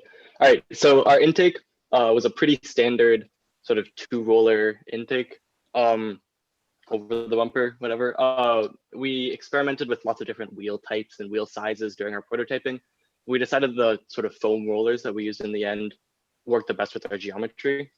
Some cool features, as you can see in the bottom left picture, there's a piece of hex shaft right behind the top roller. This is because when that intake was retracted, balls would contact a certain area of the roller and get flung out of the robot. So that hex shaft is there just to stop them from getting flung out of the robot. We also really wanted to get balls from the top part of the feeder station. And so we added a ramp on that basically allowed us to ram up against the wall, and balls could be dropped onto the ramp and then roll into our feeder or into our hopper when the intake was out. The intake is actuated with a 4-bar, pretty standard. One cool thing about it is that the actuation radius follows the path of the ball, which means that if you have a ball that's kind of halfway in the intake and then you actuate the intake back in towards the robot, the ball won't get stuck or anything. It'll actually be pushed in towards the hopper, which is a kind of convenient feature. So yeah, So this video is just a sort of early prototype of our intake. If you want to go to the next slide. So our hopper, this is kind of the thing that we use to store most of the balls and index them into the middle of the robot. It went through a bunch of design changes.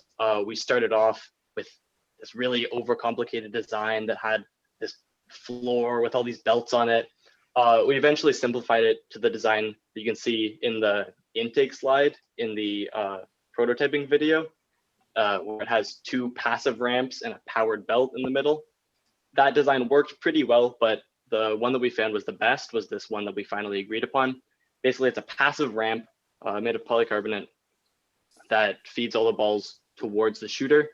And on the sides, there are 2 belts that align the balls into the middle. A cool feature of this design is that only one of the belts is powered, meaning that if 2 balls come in at the same time, they'd otherwise get jammed. With this sort of only one side being powered, it means that one of the balls is given priority and the other ball is sort of free to go back, which eliminates jams. Right, that's one of the tricks this year to like anyone who's using the V funnel was either to only power one side or vary the traction surfaces from side to side. So one side's grippier and one side's less grippy. That way to just kind of rip right through the jam. So that's really cool that you found a way to do it and also saved yourself a motor.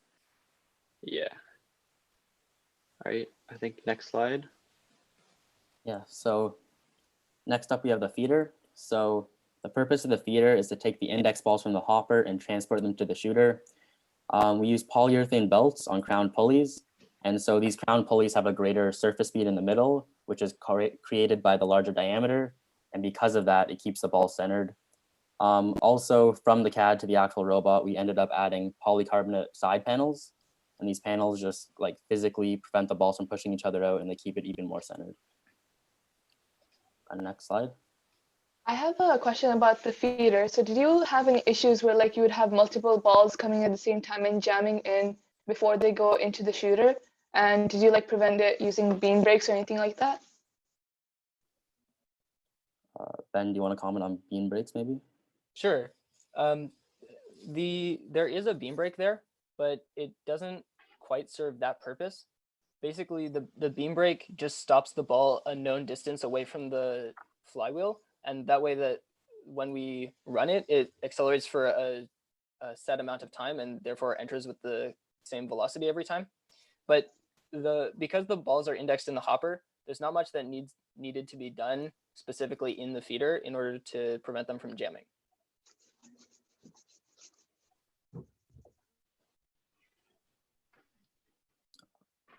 We go back to the shooter? Yeah, all right. So this is our shooter. We started designing the shooter by basically testing a bunch of variables on prototypes. So we experimented with a bunch of different things like wheel size, wheel type, speed, compression, backspin, and angle of release.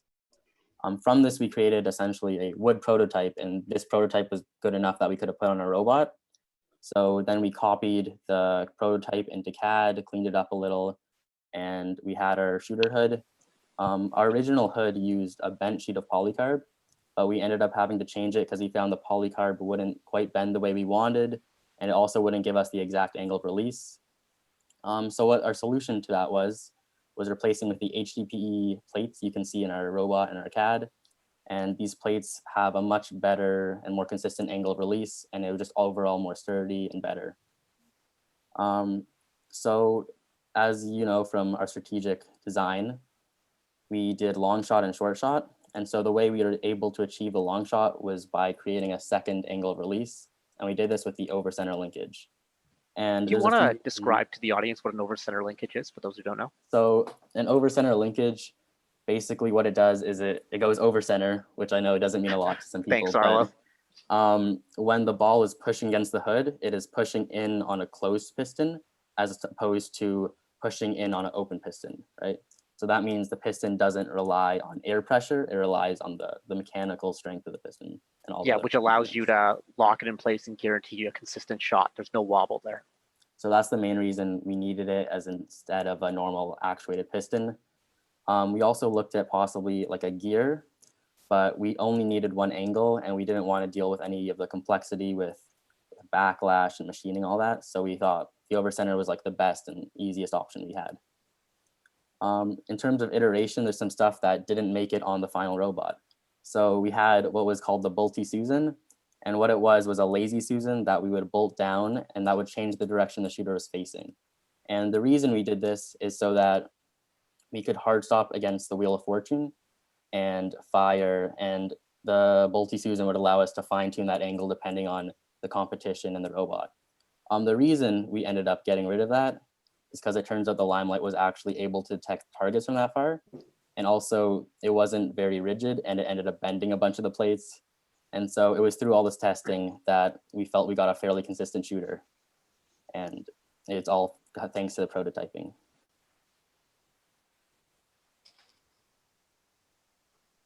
All right, so for the climber, we originally started off with the idea that it would pivot up.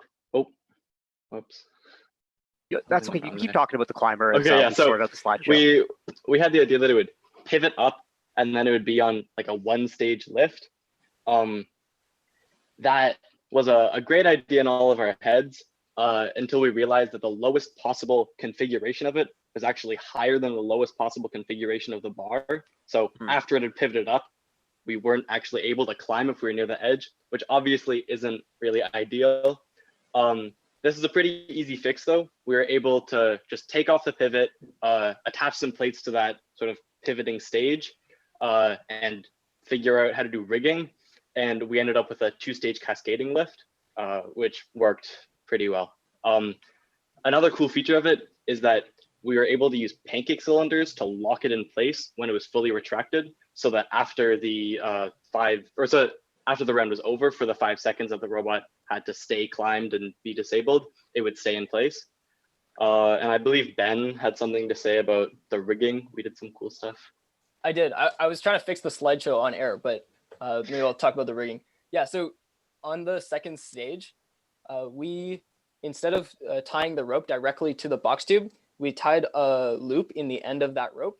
And then we took another rope, tied it to that box tube through the loop and back to the box tube so that we could have the leverage to cinch down that first rope and get it really tight. And also so that we could untie and retie it really easily between matches to keep the rope tight so it wasn't falling off the pulleys and stuff. So it was almost rigged in reverse? No, the rigging was the same. Okay. Except at the end, instead of tying it to whatever is the tie point, there was a loop in the rope and another loop from the tie point, only like this long. Gotcha. Through and back. That's I think that there's not many resources out there in terms of how you rig these things. So that's kind of a cool thing for people to see. That's neat. I would not have thought of that. Yeah, that was kind of like a last minute, oh no, the climber gets loose. What are we going to do? Yeah, it's a nice way to get things tensioned. Yeah. Okay, let's go to the next slide.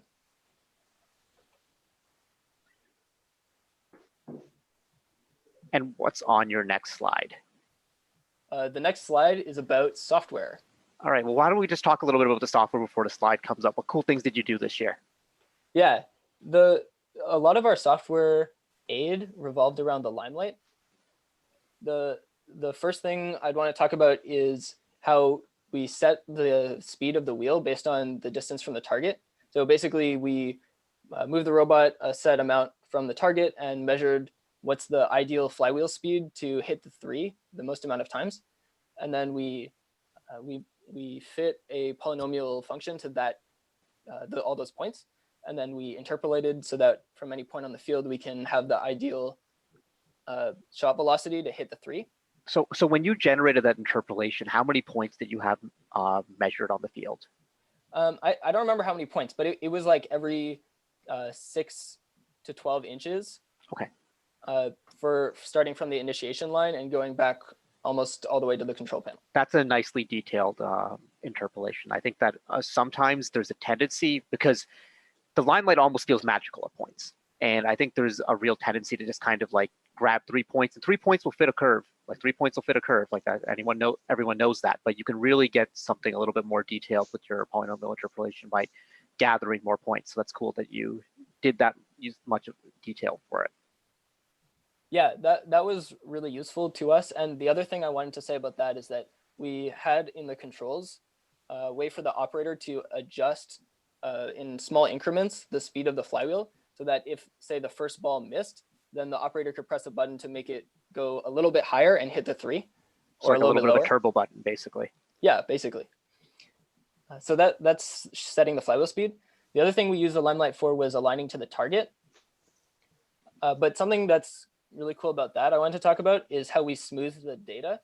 So we found the limelight was sometimes a little bit noisy, and we wanted to make it smoother. So there are two things we did. One of them is that we used the angular velocity of the robot and the time since that frame was taken to project where the target was actually in that frame. And the other thing we did was we used exponential decay function to kind of smooth out all those little bumps in the error that the limelight was giving us, so that we had a better reading for that alignment function. And then the last thing I wanted to comment on is the splines. We use the Ramsey controller from WPILib in 254. And we were using the Falcon's integrated encoders, which we didn't see a problem with because we found that the backlash wasn't actually so bad. And we used the Navex as a gyro, which worked pretty well. And that's how we got the 6-ball auto, which you see in that video there. And Okay, so since you were using the Falcon integrated encoder, you were okay with just staying in 1 gear for auto? Yep. Yeah. I think a lot of teams talked about this year. It's like whether they needed to add an extra encoder if they were doing a 2-speed gearbox. I think that's kind of a little bit overrated, because I think for the most part in auto, you can probably get by just staying in 1 gear. Yeah. Yeah, it worked. All right, tell us about Georgian College and what happened there. So when we got to Georgian, the biggest surprise for us was actually that there was this beam on top of the control panel that we were not expecting. The wooden version in our shop does not have that beam. Yeah. So yeah, that beam actually blocked our limelight. So so we couldn't see the goal from behind the control panel. And also the balls were really worn, which meant that the hood angle that we brought with that overcenter Arlo was talking about was not actually able to hit the goal, even when we revved the flywheel really, really, really high. So we ended up saying after that, like, okay, you know what, just we're not going to do the long shot this competition. We're not doing it, and let's not waste any time. You were not the only team who gave up on the long shot. Yeah. Almost pretty much, we only had 2 weeks of competition this season, but pretty much every team gave up on that long shot, for not necessarily because their limelight was blocked by a bar. That might be unique to you guys, but definitely for the ball wear. It was a challenge. Yeah. Balls were really grippy and would wear a lot. Yeah. Yeah, we had tried a prototype with a quote worn out ball, but even our worn out ball didn't have that big of gashes in it. Well, and I think what really is the hardest part of the challenge, Ben, is that you could have 5 balls in your robot that you picked up, and 3 of them could be like brand new and 2 of them could be worn, so that you can't even tune to a worn out ball. It's just this giant range, and the only real way to deal with that range was to shoot from closer. So it's it's a challenge. It's part of the challenge, and like we all have to rise to it. And one of the many reasons I'm disappointed that this season didn't get to go on, I was curious to see what solutions teams would have come up with along the way, because someone would have figured it out. Lots of people would have. So yeah, that's something we were thinking a lot about, and maybe we'll talk about it a little bit later. But yeah, the balls, that really hurt us. But we had to move on, and it was probably pretty good that we weren't focused on that, because turns out in the first day of qualification matches we had many technical issues, and for 4 matches consecutively we were unable to do any teleop balls. And during that time we played some pretty good defense. Good job, Owen. And we were able to hit the climb every time, which went back to our strategic goals. And we actually were able to take 3 of those 4 matches. And then coming out of that, we took the rest of the the matches, we seeded first, picked our friends 1325. And on the way back, we saw that 6859, which I believe is their number, they were not picked yet. And we had played with them on the last match of, well, our last match of the day. And we'd also helped them fix their climber on the first day. So we knew them pretty well by that point, and we also knew their robot pretty well. So we had the confidence to pick them. And something pretty interesting is that if we had missed one of our outside two climbers in many of the matches in playoffs, we could have just lost if the opponents had gotten the triple climb. So that turned out to be really big. And then lastly, I just wanted to give a shout out to the chairman's submission sub team. And yeah, they did an amazing job. So shout out to them. Next slide. All right, I'll try to keep this one quick. Basically, we tried to schedule as much time as possible in between our first and second competitions because we figured that we'd have some kind of massive change to make or that something would go wrong with our robot that we'd have to fix.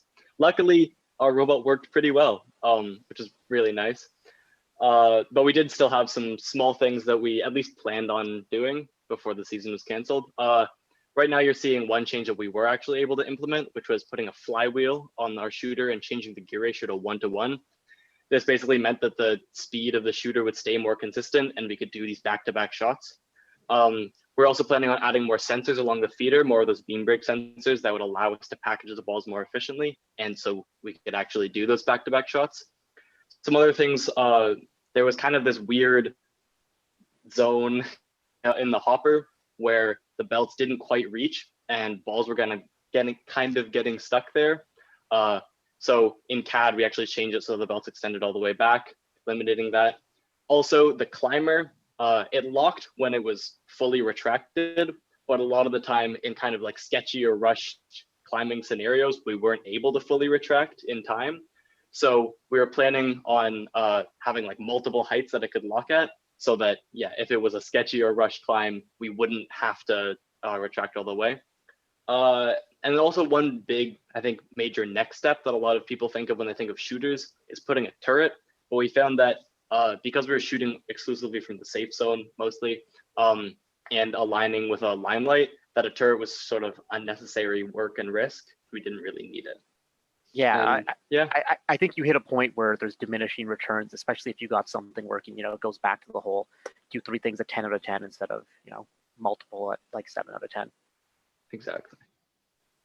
Yeah, so that's all we had to say. Are there any questions before we end the segment? Well, we are kind of just running down on time here, so I just want to say thank you. That was a great presentation, a really great robot.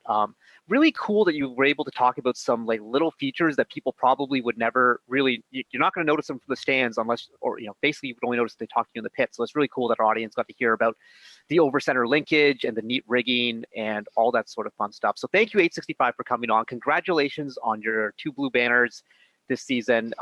You know, that's as many as you can get this year right now. So congratulations on a fabulous season, and hopefully this robot will get to play again and we get to see the upgrades and all those awesome things that you have planned. It's just been cool watching 865 evolve over the years.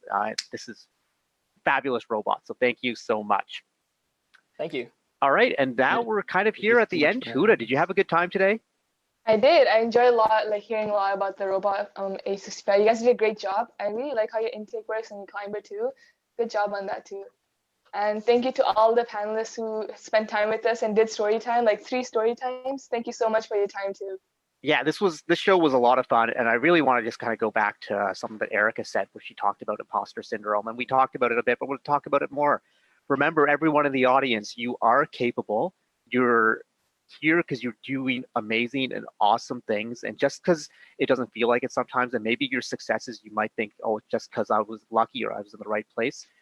No, you're here because you're capable, you're skilled, you're talented, and you're amazing. So just always remember that to every single person who's watching. And thank you to all of you for watching as well. This has been a great show. Tomorrow we're coming back. We got more story time. We've got Team 771 alums, Laura Lee and Ankita Sharma. They're going to be telling a great story from the 2013 Calgary Regional. We have story time with first alum and Dean's List finalist Celeste Nantel, who's one of our game announcers. So that'll be a good time. We've got a double team showcase with teams 16183, which is an FTC team, and team 772, Saber Bites, and also a team showcase with team 7520, winners of the Ryerson event last year, team Mind Key. So everyone, stay safe, wash your hands 6 feet apart, and we will be back tomorrow for another episode of First Canada Live. Have a good one.